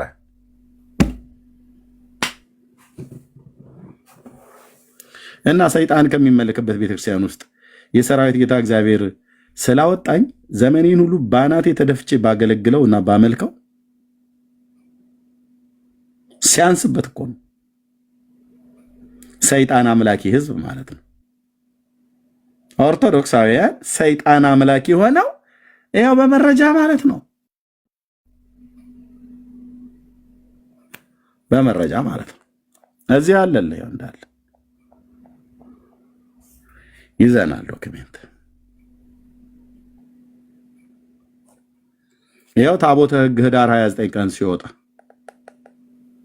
የሰይጣኑ ታቦት ማለት ነው። ስም ማጥፋት እንዳይመስላችሁ ቪዲዮ አለን። ያው የተወለደው ሰይጣን የአብርሃም አምላክ ምስክር። እስኪ አንድ ኦርቶዶክስ ገብቶ እስኪ ይናገር እኔ ፊት በመረጃ። እኔ ገዳሙ ድረስ ነው ሰው አስልኬ ያረጋገጥኩት ነው የምለው። የሆነሽ ኦርቶዶክስ እህት የለሽም? ይህንን ጉብል ልታገቢ የተዘጋጀሽ እጮኛ የሌላችሁ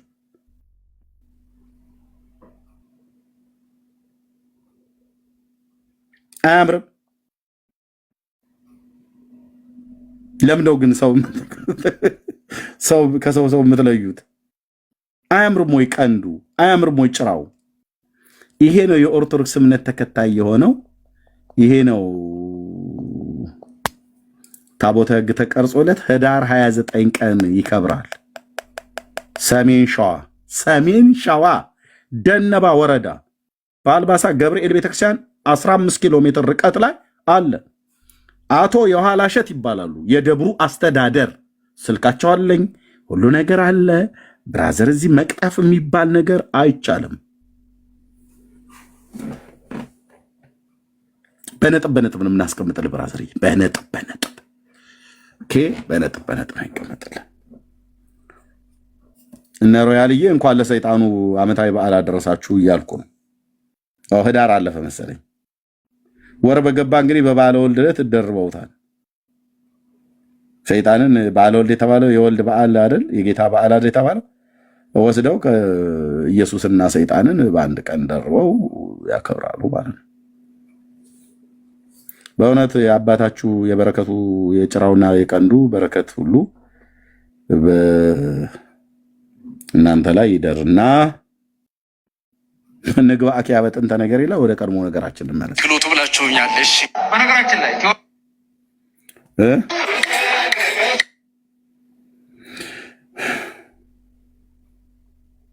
ዝም ነው ማለት ያለባችሁ። ዝም ማለት ጭጭ። ምን አፋላችሁ? የት አለ ወይት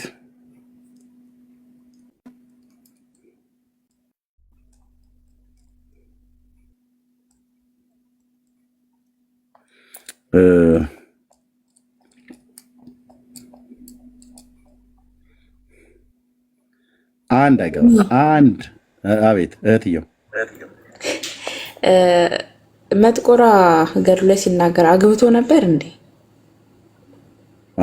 የትዳሩን ጉዳይ አላጣራም። ምናልባት ልጆች ካፈራ ዘር ተክቷል ብዬ ነው። መንፈሳዊ ልጆች ከሆኑ አሉት። ያው ከታች በረከቱ ይደርብን እያሉ የሚጽፉት የእሱ ልጆች ናቸው። እህትየው እኛ በቤተሰብ መካከል ጣልቃ እንድገባት አታድርጊ። ከታች እኮ የአባታችን በረከቱ ይደርብን እያሉ ነው። እና ልጆቹ አሉ እዚሁ ኮሜንት እየጻፉ እኮ ነው። የጋኔኑ ማለት ነው። አሁን ቤተሰብ ውስጥ ለምን እንደምትገቢው አንቺ? ተፋቷል።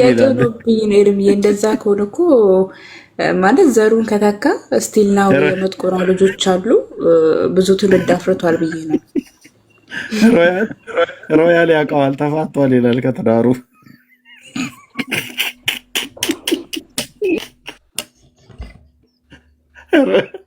ሮያል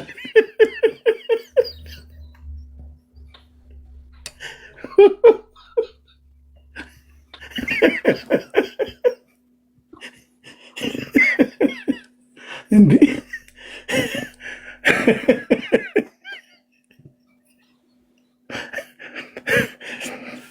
ጭራሽ ሙድ መያዝ ጀመርክ። አይ ሮያል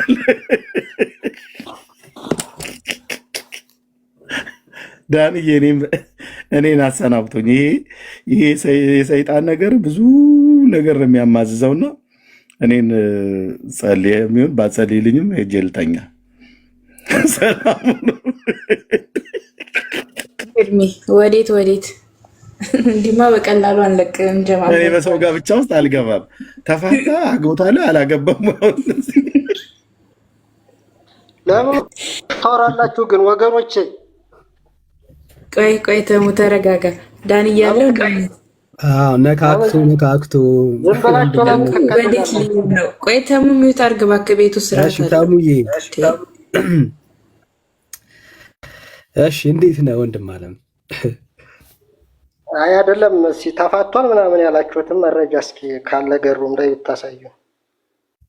ከማን ነው ጋር የተፋታው? ወንድሙን አስገባለት፣ ከሱ ጋር ይነጋገራል። አግብቶ ነበር ተፋቷል ምናምን እያላችሁ ስለሰማው ብዬ ነው። ሮያል ነው ተፋቷል የሚል ኮመንት ከሮያል ዘንድ አይቻለሁ። እንግዲህ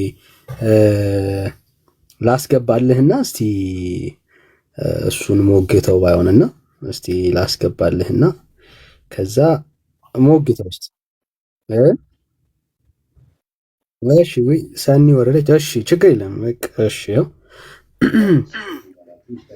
ይኸው እስቲ ተግባቡ እስቲ ተፋቷል የሚለውን እስኪ ያሳየኝ ብራዘር። አቤት ተፋቷል የሚለውን አሳየኝ ከገሩ ላይ። ማን ነው? የዋለ ጽርቅ የዋለ ጽርቅ ማን አዳ ስለማያውቀው ነው እንዴ መረጃ ምናምን የምትሉት እናንተ? አይ የተፋታ ሰው ይሆናል ብዬ ነው እኔ ኖርማሊ። ስለዚህ እዚህ ቤት ላይ በመሰለኝና በደሳሌ ነው የምታወሩ ማለት ነው። ሁለታችሁም ኦርቶዶክሳውያን ነው። ወደኛ ኧረ እኔ ኦርቶዶክሳዊ ነኝ። ምን ነው ተፋቷል ያልኩት? እኔ ረዘም ያለ ጊዜ ከሆነ ድንገት ተፋታ ይሆናል። አላቅም ታሪኩን ነው። እሺ ለማንኛውም ስለማታውቅ አንተ በማታውቀው ነገር ማውራት የለብህም። ለማንኛውም ማለት ነው እኔ የገባሁት አግብቶ ነበር እንዴ? ሰው ነው አግብቶ ነበር እንዴ? ሰው ነው አግብቶ ነበር? አይ በቃ እኔ የገባሁት ልናገር ነው፣ መረጃ ስላለኝ ነው። እኔ እኮ ግራ አጋባችሁኝ እኮ። ገዳሙ ማለት ነው በሰሜን ሸዋ ዞን በሲያደብር ንዋዩ ወረዳ በደው ከምቦልሻ ቀበሌ ይገኛል። ሁላችሁም የበረከት ቦታ ነው እንድትጎበኙት። እናንተ እንደምትሉት ደግሞ ሰይጣን አይደለም፣ ጻድቅ ሰው ነው። ልክ እንደነ አቡነ ተክለ ሃይማኖት እንደነ አቡነ ዜና ማርቆስ ከሰው የተወለደ እንጂ ሰይጣን አይደለም። ኢየሱስ ከፈለገ ደግሞ እንኳን ሰይጣን ያምናል። እንኳን ሰይጣንን አይደለም ድንጋይንም አዘምሮ አይደል የእንትን ህፃናትን ዝም በሉ ሲሏቸው ድንጋዩ ላይ ትደርሳለህ። ቆይ ድንጋዩ ላይ ትደርሳለህ። ቆይ አሁን መጀመሪያ ሁሉ ለኢየሱስ አመስግነዋል። እንኳን ሰይጣን ቆይ አሁን እንግዲህ ድንጋዩ ላይ ትደርሳለህ። አሁን ሐሳቡ ምንድነው? አባቱ ማን ነበር? ኢየሱስ ሰይጣንን ከማን ነበር የተወለደ? ወደ ራሱ ማድረግ አይችልም። ስልጣን የለውም። ኢየሱስ የሰይጣን አገልጋይ የለውም። ኢየሱስ የሰይጣን አገልጋይ የለውም ወዳጅ። ሰውየው ሰይጣን አይደለም፣ ከሴት የተወለደ ነው። አባቱ ማን ነው? አባቱ ማን ነው? ተሙዬ አባቱ ማንም ይሁን ማንም አይ በለው፣ ማንም ይሁን አይሁን አለ። ማን ነው አባቱ ነው ጥያቄው። ኢየሱስ ከፈለገ እንኳን ሰይጣንን ድንጋይን ራሱ ለሱ ማድረግ ይችላል። ችሎታ አለው። ድንጋይ ላይ ለእግዚአብሔር የሚሳነው ነገር የለም። ይሄንን ካላችሁ ምንድን ነው አባቱ ማን ነው? አባቱ ማን ነው? አባቱ ማን ነው? አባቱ ማን ነው? እኔ ገሩን አላነበብኩትም። ይሄ ነው ልል አልችልም። መረጃ አለኝ ስትል ነበር እንዴ? እሺ በቃ አሁን በደንብ ስማ። ቆይ አባቱ ማን እንደሆነ እናስተዋውቅ። መረጃ ከሌለ መረጃ የሌለው ሰው ሲያወራ ዝም ብሎ ነው የሚያወራ ማለት ነው። ቅድም አሁን አንተ ሮያልን እኔ መረጃ አለኝ ስትለው ነበር። አየህ አባቱማ ፈረጎ ነው። ቆይ አንዴ ይስማው እስቲ ይስማው። ከራሱ ከአባቱ ይስማ እስቲ። ወንድም እንቀጥለለት። እሺ ቴንክ ዩ። እንግዲህ ካህናቱ የሰይጣኑ ካህናት የሰይጣኑ አገልጋዮች ይናገሩ። ኦኬ ያው ለመረጃ ማለት ነው።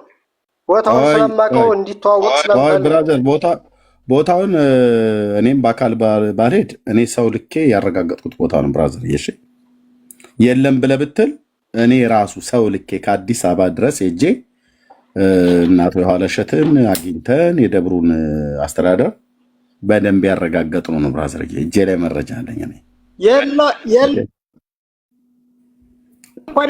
እንዲተዋወቅልኝ ነው የምፈልገው። እንደውም በሰሜን ሸዋ ዞን ሰይጣን አይደለም ብለህ ያልከውን ቄሱ ያው ገድሉን እያነበቡ ታቦቱ በቆመበት ተብሎ የሰይጣኑ ታቦት በቆመበት ይኸው እንዲህ ይባላል ስሙ። እናቱ ሰው ነች። ቆይ አልተጠየቅም። ቆይ እኛ የእናቱ ስም ማነው አላለም። በደንብ እናውቃለን ብራዘር። የማይቻላቸው ተሸክሞ መጣ። አባታችን ጨዋለ ደረሱ ልልበሉ ራደች ተንቀጠቀጠ። ገዳሙን በብርሃን ተመላች። ደስ ይበላችሁ። በአባታችን ዜና ማርቆስ ጸሎት እግዚአብሔር ማርኮታልና የሰይጣኑ ልጅ ከተጠመቀ በኋላ በመንፈስ ቅዱስ ብርሃንነት ሁለንተናው ብርሃን ሆነ። በፊት የማን ልጅ ከተጠመቀ በኋላ ነው ያለው? ሮያል ማይክን ክፈትና ንገረኝ። ምንድን የማን ልጅ ከተጠመቀ በኋላ ነው ያሉት ቄሱ? እኔ እንጃ አላወቅኩትም። ኖርማሊ ታሙ የሚባለው ሰው ሲናገር የጠየኩህን መልስልኝ። ሲነበብ ሰምተው ካልሰማው እንደገና አላሰማ። ቆይ ስማ፣ የጠየኩህ ላይ ብቻ አውራኝ። ቆይ በአባታችን ዜና ማርቆስ ጸሎት እግዚአብሔር ማርኮታልና የሰይጣኑ ልጅ ከተጠመቀ በኋላ በመንፈስ ቅዱስ ብርሃንነት የማን ልጅ ከተጠመቀ በኋላ ነው ያሉት? ሮያል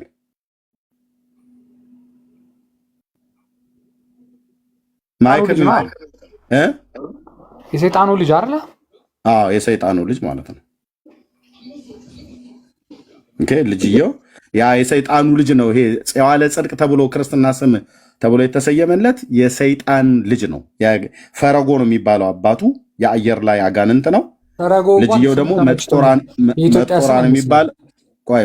የሚባለው ሲጠመቅ ግን ጸዋለ ጽድቅ ተባለ። አሁን ተነጋገሩ ከተሙ ጋር። ያው ካህኑ ታቦት ባለበት ክብረ በዓል ባለበት ነው። ፈረጎ ጋር ያለው ዝምድና ካለው ምናምን እሱ ያስረዳኝ። እኔ አላውቅም። ታሙ አሁን መመለስ ትችላለህ። የሆነ ስራ ላይ ነኝ። አንዴ ቆይ።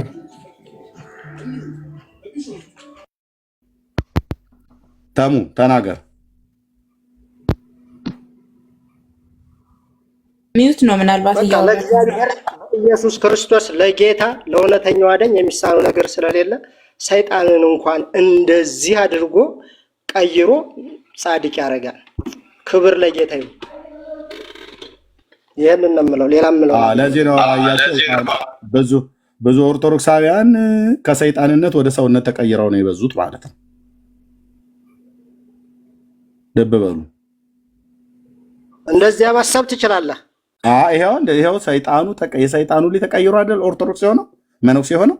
ስለዚህ አሁን አንተም ራሱ እኮ ልትሆን ትችላለህ። ትናንትና ሰይጣን የነበርክ ተቀይረህ ኢየሱስ ክርስቶስ ቀይሮህ የእናንተ ኢየሱስ የምትሉት ማለት ነው ቀይሮ ከሰይጣንነት ወደ ሰውነት ቀይሮ ሊሆን ይችላል። ይዶን አይታወቅም ያንተም ማለት ነው። ምክንያቱም ኢየሱስ የሚሳነው የለውም ብለኸኛል። የሚሳነው ስለሌለ ሰይጣንን ቀይሮት ሰው ሊያደርገው ይችላል አድርጎታልም። በረከቱ ይደርብኝ ያደርገዋል። ሁለት ነው እኮ። ስለዚህ አንተም ላድርግ ካለ የሚሰራው ነገር የለም እኮ። የአንተም ቤተሰብ እኮ ራሱ ቢፈለግ ነው ብዬ የምለው። የአንተም ቤተሰብ ቢፈለግ ምናልባት ወይ አንተ ራሱ ተቀይረህ ሰው የሆንክ ነህ ማለት ነው። ትናንትና ግን አጋንንት የነበርክ ማለት ነው። ምክንያቱም ቅየራ መጥቆራ ላይ ብቻ አይደለም፣ እናንተም ላይ ጭራሽ መስራት አለበት። ኢየሱስ እዛ ያልከው ሰይጣን ላይ ብቻ ቀይሮ ወደ ሰውነት ከቀየረ አንተስ ራሱ ከምን እንደተቀየርክ በምን እናውቃለን? ወይ ብራዘር፣ እናቱ እኮ ሰው ነች። አይገባህም እንዴ?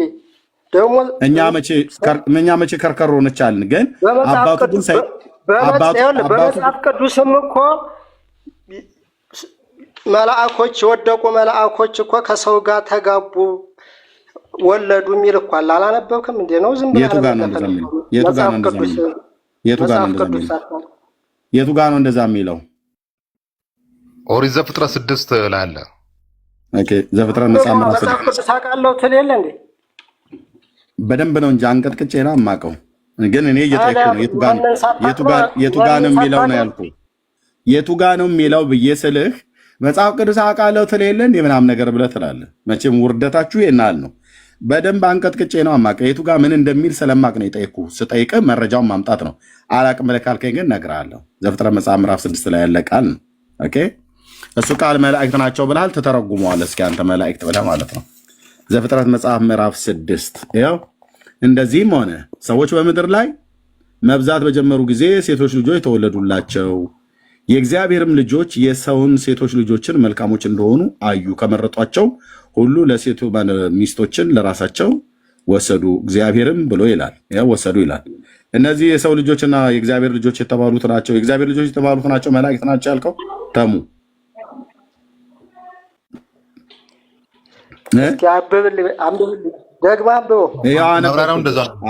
አነበብኩልን።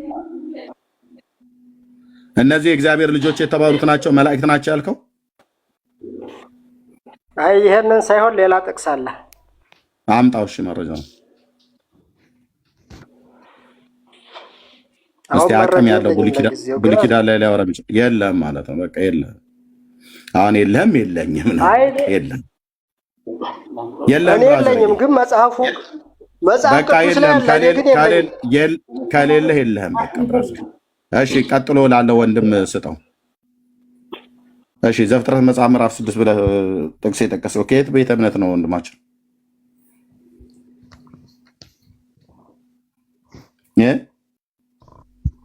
እንደምን ነህ?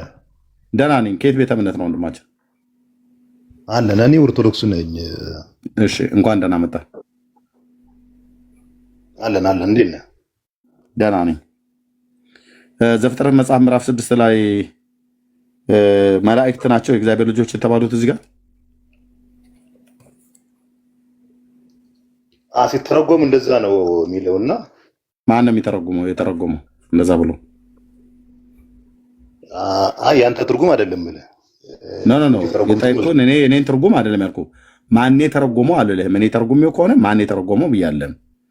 ማን የተረጎመው እንደዛ ብሎ የእግዚአብሔር ልጆች ብሎ የሚለውን መላእክት ብሎ የተረጎመ ማን ነው? ተርጓሚ የፈለከው?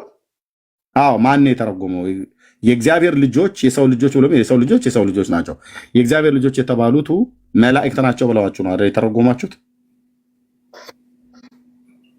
ማን የተረጎመው? ቤተክርስቲያን እንደዛ ነው የተረጎመው እኮ። ማን የተረጎመው? የትኛው መጽሐፍት ላይ? ሄሎ ኦርቶዶክስ ነፈለከው ምንድን ነው እያልከኝ ያለው እኮ? ማን የተረጎመው? ሰው የተረጎመው መምህር ማን ነው? መላእክት ብሎ የሚለውን ታምንበታለህ አይደል አንተ? እሺ የተረጎመው እንደሆነ ላትነግረኝ ትችላለህ አንተ። መላእክት ናቸው ብሎ የሚለውን ከአባቶች ስለሰማ ትርጉሙን ታምንበታለህ አይደል? እኔ አምንበታለሁ። ምክንያቱም የሰው ልጆች ብሏል። የሰው ልጆች ያነዛ ደግሞ የሰው ልጆች አልሆኑ ነው የሚያሳየው። ስለዚህ መላእክት የእግዚአብሔር ልጆች ናቸው አይደል?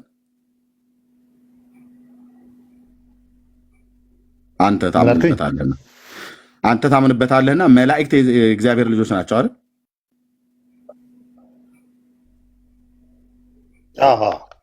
ኦኬ አዎ ቴንክ ዩ። እዚሁ ክፍል ላይ ዕብራውያን መልእክት መጽሐፍ ምዕራፍ 1 ላይ እንሄዳለን።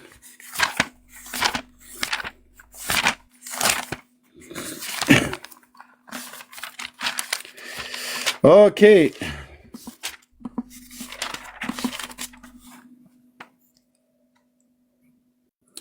ምን ይላል እዚህ ጋር? ከመላእክትስ አንተ ልጄ ነህ፣ እኔ ዛሬ ወልጄሃለሁ፣ ደግሞ እኔ አባት እሆነዋለሁ እርሱም ልጅ ይሆነኛል ያለው ከቶ ለማን ነው ይላል። ከመላእክት አንተ ልጄ ነህ፣ እኔ ዛሬ ወልጄሃለሁ፣ እኔ ደግሞ እኔ አባት ሆነዋለሁ እርሱም ልጅ ይሆነኛል ያለው ከቶ ለማን ነው ይላል። ለማን ነው እግዚአብሔር? ማንን? የትኛውን መላእክት ነው ልጄ ነህ ብሎ የጠራው እግዚአብሔር? ወይ የትኞቹን መላእክት ናቸው ልጆቼ ናችሁ ብሎ የጠራቸው? መላእክት የእግዚአብሔር ልጆች ናቸው ብለህ ዘፍጥረት መጽሐፍ ምዕራፍ 6ን ጠቅሰሃል። የእግዚአብሔር ልጆች ከሆኑ እንዴት ነው የወለዳቸው? እስኪ በመጀመሪያ እነዚህ ምን ብለህ ነው? ኖ እየጠየኩ ነው። ከመላእክት አንተ ልጄ ነህ እኔ ዛሬ ወልጄሃለሁ ብሎ ያለው ከቶ ለማን ነው ብሎ ይላል የዕብራውያን መልክ ጸሐፊ። እንግዲህ የዕብራውያን መልክ ጸሐፊ ቅዱስ ጳውሎስ እንደሆነ ይታመናል። የዘፍጥረት መጽሐፍትን ደግሞ ታላቁ ነቢይ ሙሴ ነው የጻፈው።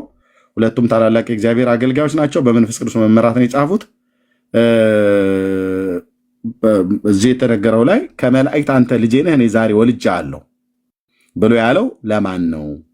እኔም አባት ሆነዋለሁ እርሱም ልጅ ይሆነኛል ያለው ከቶ ለማን ነው ይላል። ጥያቄ ምልክት አላት አለ ይታያል።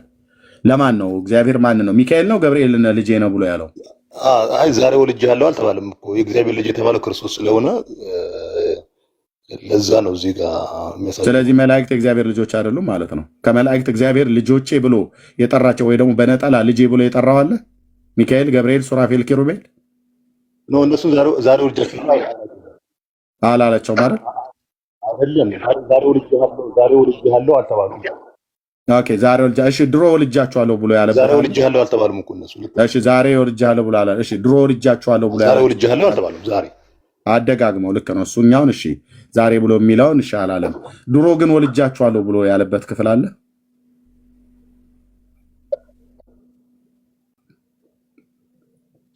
መባል አለበት እንዴ? እየጠየኩ ነው እኮ። ከመላእክት አንተ ልጄ ነህ እኔ ዛሬ ወልጃለሁ ብሎ ዛሬ ብሎ የሚለውን አላለውም ብለህ ካልክ ድሮ ወልጃችኋለሁ ብሎ ያላቸው አለ? እግዚአብሔር መላእክትን እንዴት እግዚአብሔር መላእክትን ቆይ እግዚአብሔር መላእክትን እንዴት አድርጎ እንደማመጣ ወንድማችን እግዚአብሔር መላእክትን እንዴት አድርጎ ነው እየተደማመጠን እግዚአብሔር መላእክትን እንዴት አድርጎ ነው የወለዳቸው? ልጅ የሚባለው በመውለድ ብቻ ነው እንዴ? አዎ በመወለድ ነው።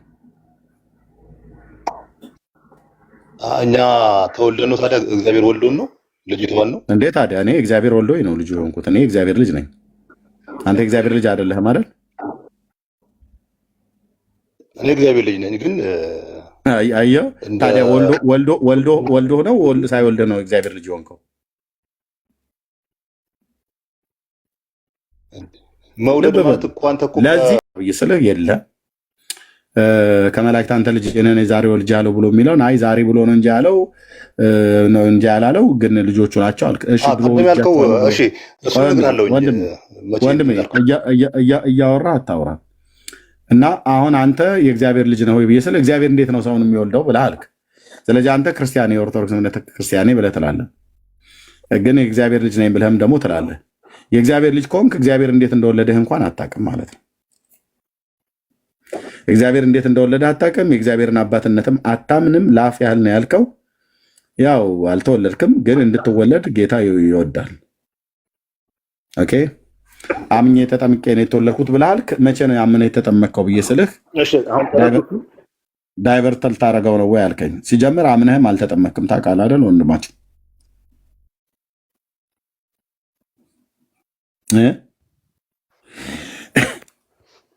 ከኦርቶዶክስ 95 በመቶ የሚሆነው ሰው መቼ ነበር የሚጠመቀው? አድምጠኝ። 95 በመቶ የሚሆነው ጥያቄ ስጠይቀህ እኔ መልሰህ አትጠይቀኝ። መልስ ከሰጠኸኝ ስጠኝና ከአይ የለኝም መልስ ብለህ ካልከኝ ግን በቅንነት እነግርሃለሁ። ኦኬ እና መጽሐፍ ቅዱሳችሁን አታውቁትም። በጥስጣሽ የሆኑ ጥቅሶችን ትይዙና እዛ ላይ ቆማችሁ እዛ ላይ ቆመው መምህራኖቻችሁ ያወሩትን እሱን ትሰሙና ክፍሉን ገብታችሁ በደንብ አታጠኑትም። ከዛ ትመጡና መላእክት የእግዚአብሔር ልጆች ናቸው ብላችሁ ትላላችሁ። እና መላእክት የእግዚአብሔር ልጆች ተብለው ስለተባሉ አሁን መጥቆራ የተባለው ቅድም ያያችሁት ጋኔን አባቱ ፈረጎ የሚባል የአየር ላይ ጋኔን ነው። ጋኔንን ወለደ ከሰው። ይሄ ነው የሚታመነው በኢትዮጵያ ኦርቶዶክስ ተዋሕዶ ቤተክርስቲያን። ህዳር 29 ቀን ጋኔኑ ይከበራል፣ በታላቅ ድምቀት ይከበራል። ስለዚህ ቅዱስን አትቀበለው ማለት ሲሰማው ፊቱን አይተኸዋል? እዛ ቪዲዮ ላይ ምን አልከኝ? ኦሪት ዘፍጥረት 6 ላይ ያለውን አትቀበለውም ነው ተውከው? እኔማ የእግዚአብሔር ቃል የአምላኬ ቃል አይደል? እንዲያውጥቼ እኮ ነው እየነገርኩህ ያለሁት። አንተ ግን እና ማናቸው የእግዚአብሔር ልጆች የተባሉት መላእክት ናቸው ብለሃል። አንዱን ቦታ ላይ ግን ልታመጣ አልቻልክም። ኖ እነዚህ ሰዎች ምንድን ናቸው ለአንተ? የትኞቹ ሰዎች ሳይሆኑ እነዚህ የእግዚአብሔር ልጆች የተባሉት? እነዚህ የእግዚአብሔር ልጆች የተባሉት ኦሪት ዘፍጥረት ላይ ያሉት እነዚህ የእግዚአብሔር ልጆች የተባሉት የእግዚአብሔር መንፈስ ያለባቸው ልጆች ሰዎች ናቸው የወለዱት ማለት ነው። ምንድን ናቸው? አድምጠኝ። የእግዚአብሔር መንፈስ ያለባቸው ሰዎች ናቸው የእግዚአብሔር ልጆች የተባሉት። ከዛ እነሱ ግዙፍ ሰው ነው የሚወልዱት ነው? አድምጠኝ። ጠየከኝ አይደለ?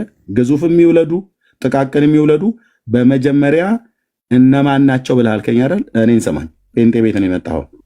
እነዚህ የእግዚአብሔር ልጆች ለምንድን ነበር ግዙፍ ሰው የወለዱት? አድምጠኝ።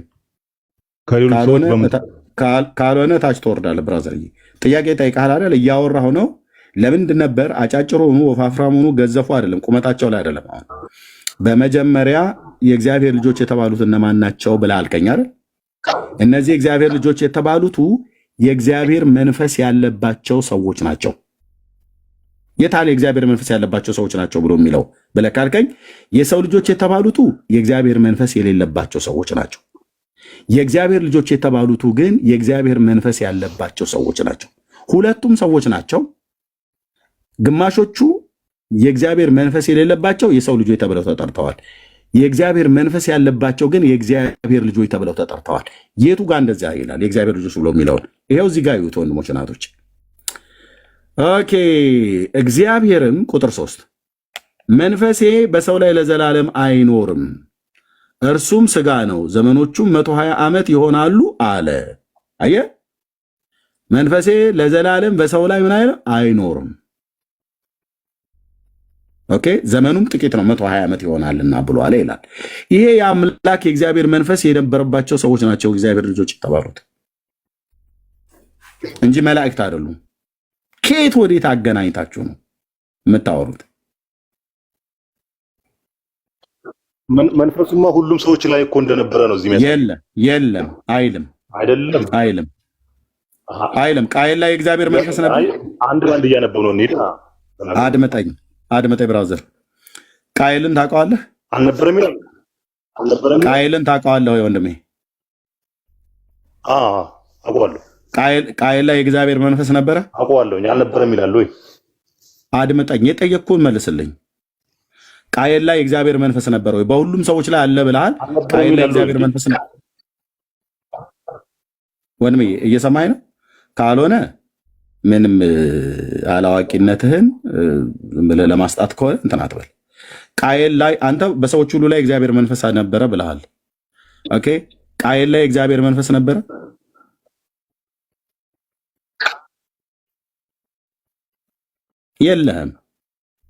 የለህም ብራዘር። እሺ በሌለህ ላይ ዝም ብሎ መድከም ነው የሚሆነው። እነኚህ ሰዎች ታውቃቸዋለህ?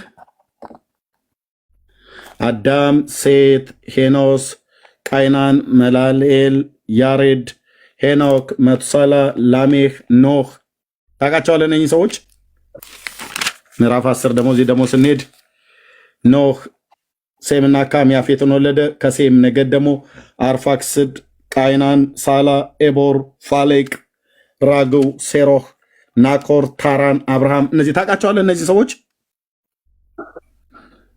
ኦኬ። እነዚህ ሰዎች እነዚህ አባቶች የዘር ሐረግ ግንዳቸው አቤት ወንድሞቼ የእግዚአብሔርን ቃል ከማያውቅ ትውልድ ጋራ ከመናገር የበለጠ የሚያደክም ነገር የለም። ወንድምነት ዳንዬ ካለ ተቀበለኝ። የስ ወንድምነት አለው ተቀበለኛ። ቴንክ ዩ አለው ጸጋ ይብዛል። እውነት ነው። በተለይ ደግሞ ለማወቅ እንኳን ሬዲ ካልሆነ ሰው ጋር ቢያንስ አለማወቁን አይቶ እንደው ለማወቅ በጣም አድካሚ ነው እና አትሊስት አለማወቅን ማወቅ እንኳን ጥሩ ነገር ነው እና ጸጋ ይብዛል። እሺ ወዳጄ ከኦርቶዶክስ ነው የመጣው አይደል?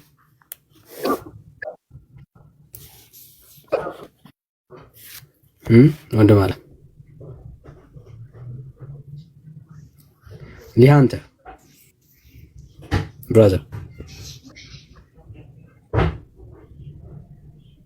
ወዳጅ ወይ ዳኒ እንዴት ነህ? አለሁ እግዚአብሔር ይመስገን። ከኦርቶዶክስ ነው የመጣው። የሚጠቅመን ነገር ደግሞ ትንሽ እሺ ኦርቶዶክስ ኢየሱስን በማመን የዳኑ ሰዎች ናቸው።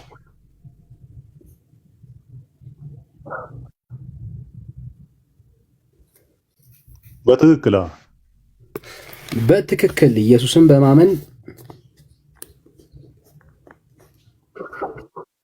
ድነዋል። እርግጠኛ ነህ?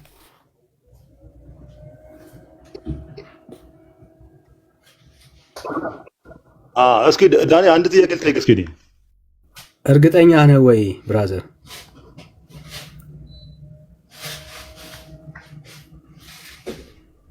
ጀመርከው እኮ ወዳጅ። ወዴት ነው? ወደ ኋላ። እሺ ትቀጥላለህ። እርግጠኛ ነህ ብያለሁ። አንድ ጥያቄ ልጠይቅ። በቃ እሱ ላይ ነው የምንቀጥለው። እሱ ላይ ነው የምንቆየው። አይዞህ ብራዘር፣ አትደንግጥ። ገና ከመጀመሪያው አትደንግጥ ብራዘር። ችግር የለውም።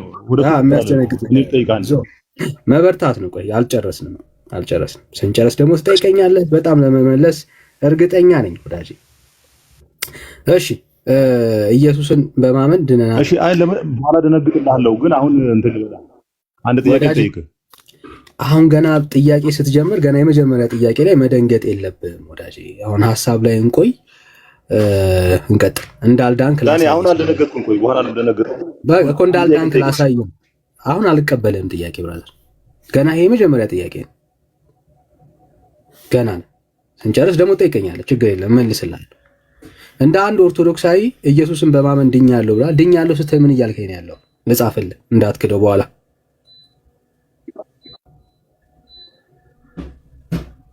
ድኛለሁ ስትል ምን እያልከኝ ነው ያለው? ዳኒ አንድ ጥያቄ ልጠይቅና ከዛ በኋላ ትጠይቀኛለህ የፈለግከውን። እውነት በፍጹም ጀምረሃል። አሁን እንቀጥል። ድኛለሁ ስትል ምን እያልከኝ ያለው? ምን አለበት በጠይቀህ? አሁን ወንድም አይደለሁም እንዴ?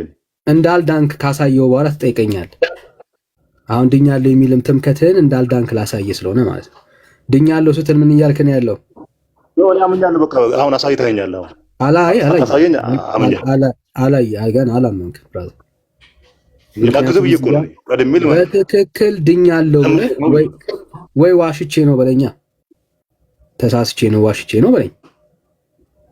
ነው ለአንተ እኮ ነው ያመንኩልህ። ለአንተ አመንኩልህ። ለእኔ አይደለም እምነትህን ነው የፈልገው። ለእኔ ብለህ ለምን ታምናለህ? ለእኔ ብለህ አይደለም ኦርቶዶክስ የሆንከው ለራስህ ብለህ ነው እንጂ ወዳጅ። እሱማ ታዲያ እኔ ካሳየኸኝም በኋላ እኮ አላምንም እኮ። ለአንተ ደስ እንዲል ካልሆነ በስተቀር እምነትህን ነው የጠየቅኩህ ወንድም አለም። በትክክል አዎ ድነዋል ብለሃል። እርግጠኛ ነህ?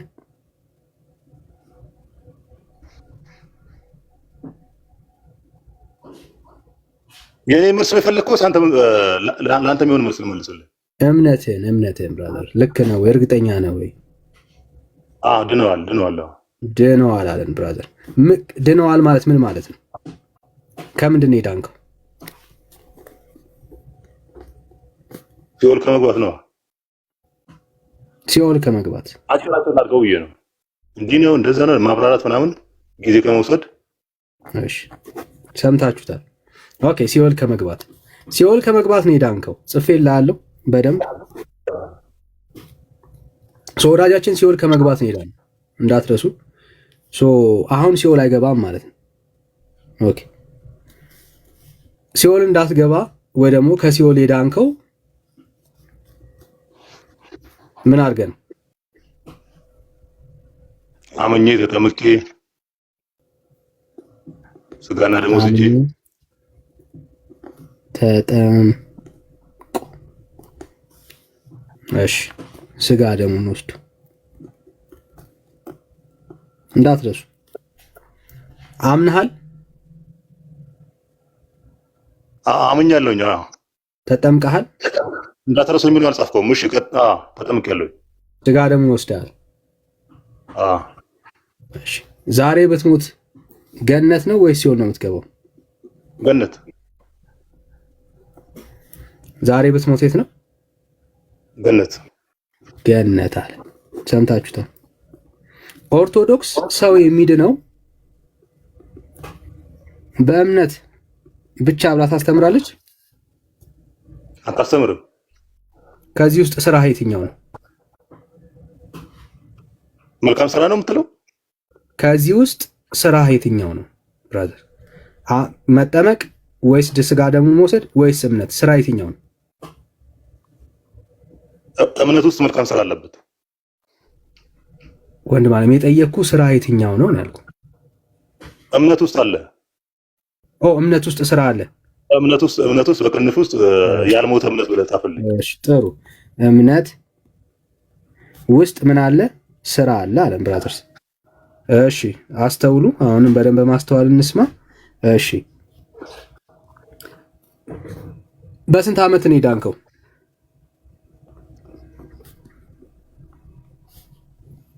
ኦኬ እሱን ነበር ቅድም ጠይቀኝ ነበር። አንተ በስንት ዓመት ነበር የዳንከው? በስንት ዓመት ነው የዳንከው ብራዘር? አሁን አንተ ነህ የተጠየቀው። ይሄን አልመልስልህም። ቅድም አንተ ጠይቀኝ ነበር። አይመልስም። ስለዚህ እሱን ዝለለው። ቆይ አንዴ አይመልስም። ለምን ነው የማይመልሰው? ወዳጃችን አትደረብ ብራዘር፣ አትደረብ። ለምንድን ነው የማይመልሰው? መልስ ስለሌለ። መልስ በኦርቶዶክስ ውስጥ ስለሌለ። ለምን? አምኜ ስራ ሰርቼ አለ። የ40 ቀን ህፃን ልጅ የትኛው እምነቱ የትኛውን በጎ ስራ ሰርቶ ነው የተጠመቀው? ስጋና ደሙን ወሰደው። አየህ፣ ሊመልሰው ስለማይችል ያወራው ነገር ከንግግር ባሻገር በህይወቱ ላይ የተፈጸመ ነገር አይደለም ያወራል። እንደ አንድ ኦርቶዶክሳዊ ምግባር ሰርቶ እምነት ኖሮት ኢየሱስ ጌታ እንደሆነ ተቀብሎ አምኖ በጎ ስራ ሰርቶ አይደለም በ40 ቀኑ የተጠመቀው። በ40 ቀን ሲጠመቅ ስራ የለው፣ እምነት የለው። ይሄንን ያደረገ ሰው ነው አሁን ምን አደረገ ያለው? እኔ አምኜ ተጠምቄ ስጋ ደሙን ወስጄ ገነት እገባለሁ ያለው። በአጠቃላይ ይሄ ትምህርቱ ምንድነው? እሱ ባጭሩ ውሸት። በቃ ይበጽፈው ጥሩ ነበር። ስለዚህ ያልኖረበት ህይወት ማለት ነው። እንደ አንድ ኦርቶዶክሳዊ ያልኖረበትን መልስ የሌለውን ሐሳብ ሳያምን ተጠምቆ ቁርባን ወስዶ ድኛለሁ ያለበት ውሸት ነው። በንግግሩ መሰረት መልስ የለውም። አልመልስም ብሎ ነው የዘለለው። እኔ ግን መለስኩለት። መልስ ስለሌለው ድኛለሁ ያለው ትምህርት ሁሉ ያልዳነ ህይወት ነው ማለት ነው ያለው ወዳጃችን። እሺ ጥያቄን ጠይቀው። ኦኬ ጨረስክ? ጥያቄ ጠይቅ ብራዘር። አንተ የለማ ከሌለ ምኑን ልቀጥል? ኦኬ ጠይቀህ ደግሞ ጠይቀኝ እኮ አልኩህ፣ እድል ሰጠው። ቴንክ ዩ። አንተ መቼ ነው ዳንከው ዳኒ? ሳምን ስታምን ያንተ ልጅ ከተወለደ በኋላ መቼ ነው የሚድነው? ወደ እኔ ደግሞ መጣ። ወደ ልጄ መጣ። የኔን ጨረስ። ወደ ልጅ መጥቻለሁኝ። ጨርሻለሁኝ። አስፈላጊ ሲሆን እንሄድበታለን። የህፃናትን የምታወራ ከሆነ ህፃናት ኢየሱስ ክርስቶስ አምነው ሳይሆን ጌታ ተቀብሏቸው ነው። ምን አለን ጌታ ሲናገር? ህፃናት ወደ እኔ ይመጡ ዘንድ አትከልክሏቸው። አሁን ሚዩት ነው የምታደርገው። የለኝም ያለ ሰው ሚዩት አድርጎ ነው የሚሰማው። ሚዩት አድርገህ አዎ እያልክ ከራስህ ጋር ተስማማ። ብራዘር እንዲህ ነበር መመለስ የነበረብኝ እያልክ ታወራለህ። አሁን ሚዩት አድርገህ እኔ ላውራ። ብራዘር ሚዩት አድርገህ አውራጅ። ላስታውስ የለኝም ምን ያልመልስም ነው ያልከውና አሁን ሚዩት አድርግ። ቴንክ ዩ። እኛ እናውራ መልስ አለን። አየህ ህፃናትን ከጠየቅ ስለ ህፃናት የምታወራ ከሆነ አትከልክሏቸው መንግስተ ሰማያት ለእንደነሱ አይነት ናትና ብሎ ጌታችን ኢየሱስ ክርስቶስ ሕፃናትን መንግስተ ሰማያትን ለነሱ እንደተገባ ነግሮናል። እዚህ ስለ ሕፃናት የምታወራ ከሆነ ጌታን ተቀብሎ ሳይሆን ልጄ እግዚአብሔር ራሱ ተቀብሎት መንግስቱን የሚወርሰው ሕፃናትን ጌታን የተቀበለው ለምን? እምነት ከመስማት ስለሚመነጭ መስማትም በእግዚአብሔር ቃል ስለሆነ በቃሉ መሰረት ስለሆነ ሕፃናት የቃሉን እውነት ሰምተው በመስማት እምነትን ዴቨሎፕ ማድረግ ስለማይችሉ ገና ስለሆኑ እዚህ እግዚአብሔር ምን አድርጓቸዋል? ተቀብሏቸዋል። እምነትን አፕላይ ማድረግ አትችልም። ጌታ ራሱ ምን አለ? አትከልክሏቸው። ወደ ማን? ወደ እኔ ይመጡ ዘንድ መንግስተ ሰማያት ለእንደነሱ አይነት ናትና ይላል። ስለዚህ ስለ ሕፃናት የምታወራ ከሆነ ጌታ ራሱ እንደተገለጠ እንደተናገራቸው እንደተቀበላቸው በግልጽ መጽሐፉ ይናገራል። አንተስ ካልከኝ እኔ ግን ሕፃን አይደለሁም። የዳንኩት ጌታ ኢየሱስ ክርስቶስን የህይወቴ ጌታና ዳኝ አድርጌ ተቀብየው ነው። ማስረጃ አለ? አዎ አለኝ። እስቲ ማስረጃ ስጠን። እኛ ጴንጤዎች ነን። ይኸው የዳንበትን እውነት ላሳይ፣ እንዴት እንደዳንን ማለት ነው። ከእናትና ከአባት ወርሰህ ነው? አይደለም። ከእናትና አባት ንብረት ትወርስ ይሆናል እንጂ ኢየሱስ ክርስቶስ በማመን የሚገኘውን ድነት አትወርስም። ብራዘር፣ የእግዚአብሔር ቃል ምንድን ነው የሚለው? ከእናትና ከአባት የዘላለም ሕይወትን ትወርሳለህ ይላል። ልክ እንደዘ አይልም፣ አይልም። እንዴት እንደ ዳንን እናሳይ። ይኸው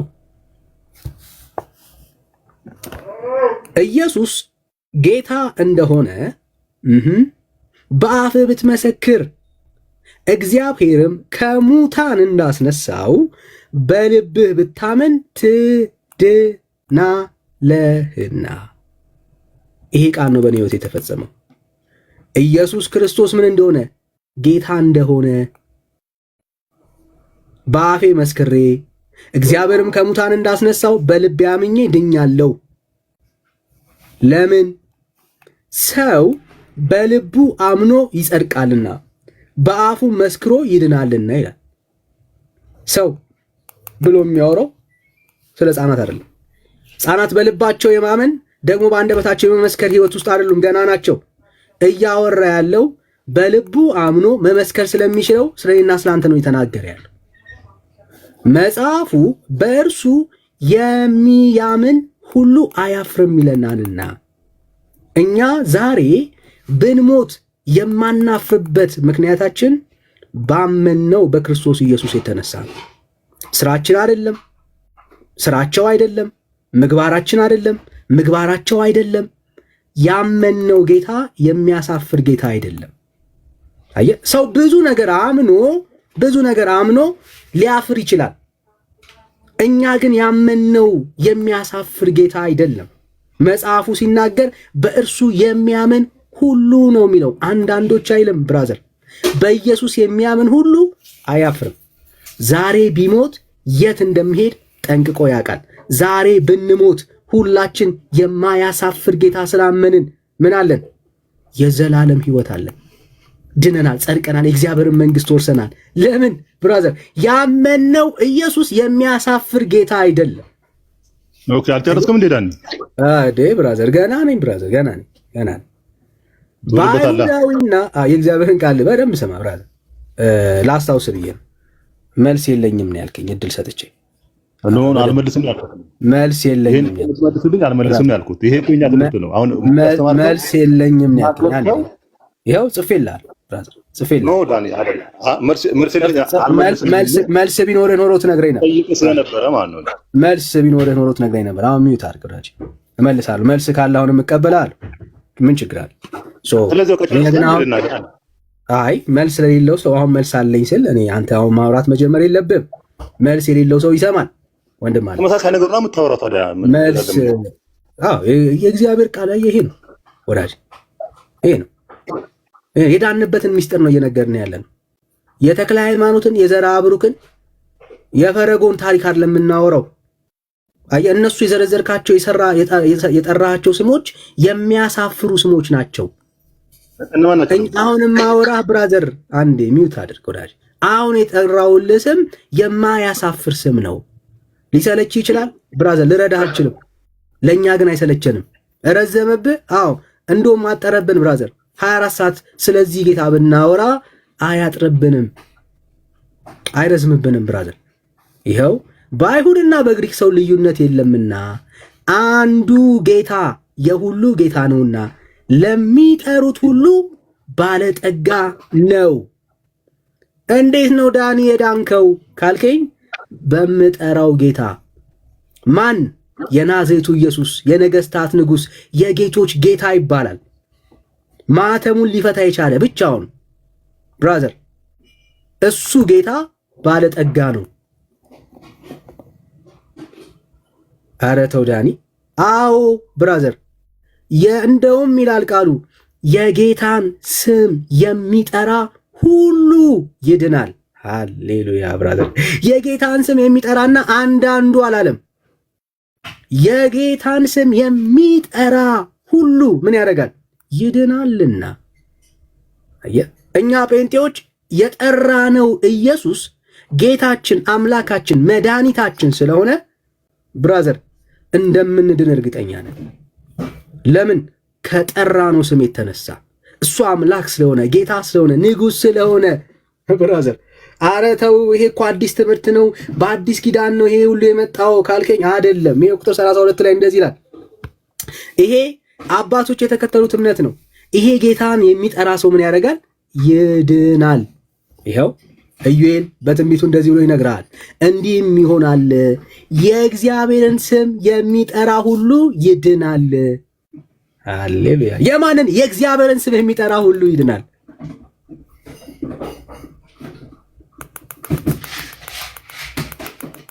ያመነው ጌታ ስሙን በመጥራት ሰዎች የሚድኑበት ጌታ ነው።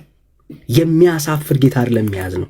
ከዚህ የተነሳ አንድ ጴንጤን ስትጠይቀው ዛሬ ብትሞት የት ትገባለህ ስትለው ገነት ይልሃል። ከምን የተነሳ? ምን አድርገ? እንዴት ሆነ? አንተ እኮ አውቃለሁ ትናንትና እንዲህ አልነበረ ምናምን ብለህ ልታወራ ትችላለህ። ኖ ኖ ኖ፣ የገባንበት ሚስጥር የዳንበት የጠራነው ጌታ ነው። እሱን ስለጠራን በእሱ ላይ እምነት ስላለን ያዳንን እሱ ነው። ይሄው ነው። እኔም አምንበታለሁ ስትል ሰምቻለሁ። ልቀጥላ ጥያቄን።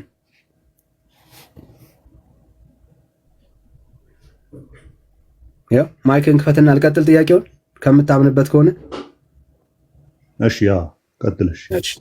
ይሄው ካቆምንበት ነው የምጠይቅህ።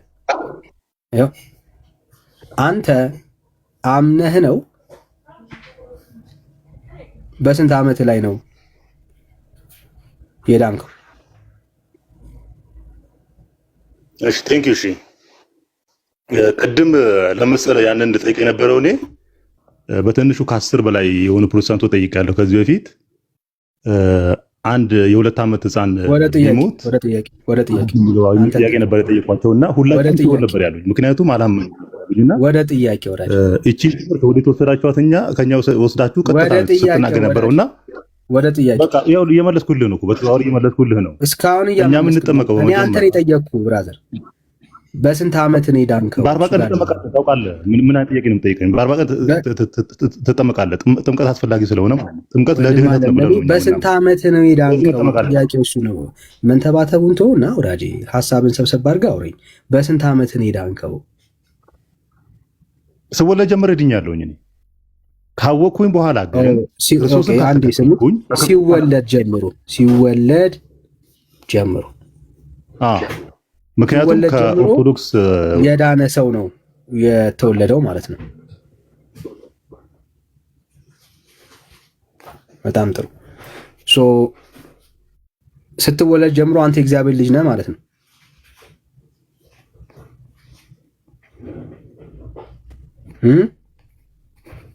ወዳጅ ስትወለድ ጀምሮ የእግዚአብሔር ልጅ ነህ ማለት ነው።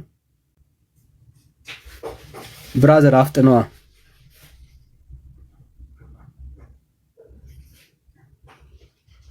ወዳጅ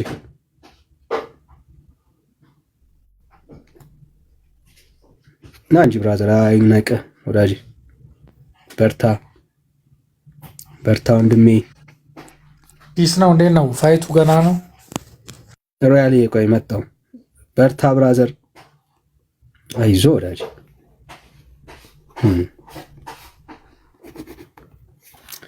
ኦርቶዶክስ እንደ ዳነ ሰው ነው አክት የሚያደርገው ብራዘር። የሚያሳዝን እኔ ነው። እንደ ዳነ ሰው አክት አታድርጉ። አየህ፣ የዳነ ሰው ልክ እንደዚህ የዳንበትን ሚስጥር ስናወራ አይተዋል። ይሄው በእግዚአብሔር ቃል ማስረጃ እያቀረብን እንዴት እንደዳንኩኝ ዛሬ እንኳን ብሞት የት ገነት እንዴት እንደምገባ ድፍረቴን ሁሉ ነግረሃል። ለምን?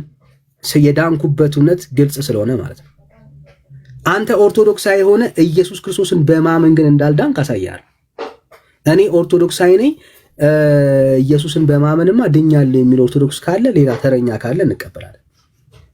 ሌላ ተረኛ ካለ ማለት ተረኛ ካለ እንቀበላለን። እሺ አይዞ ግን ወዳጄ፣ እሺ አይዞ። ሳትድኑ ድናችኋል እያሉ መከራችሁን አበሏችሁ። እሺ ሰላም ዮዲ፣ ጤና ይስጥልን። እንዴት ናችሁ? እግዚአብሔር ይመስገን። እኔ እንኳን ከዚህ በፊት ሰማችሁ ነበር ዝም ብዬ እንደዚሁ። እሺ ብዙ ነገሮች መልስ እያገኘሁ ነው። እንደዚህ ገብቼ እንኳን አውርቼ አላውቅም፣ ግን ብዙ ነገሮችን መልስ እያገኘሁ ነው። አሁን ትንሽ ግራ ይገባኝ። እሺ ያዕቆብ ላይ ስለ ስራም ይናገራል፣ ስለ እምነትም ይናገራል። ያዕቆብ መልእክት ማለት ነው። አሁን እሱ ግራ የገባኝ ነው። ኦልሬዲ ሐቁን ለመናገር እሺ ይመስለኛል አሁን ሐቁ እውነቱ የምናውቅበት የመጨረሻው ዘመን ይመስለኛል። እውነቱ የምናውቅበት እስካሁን በሃይማኖት ካባ በሃይማኖት ነጠላ ተሸፋፍነን ብዙ ያላወቅነው ነገር አለ። እኔ መጽሐፍ ቅዱስ እንዳነብ አይፈቀድልኝ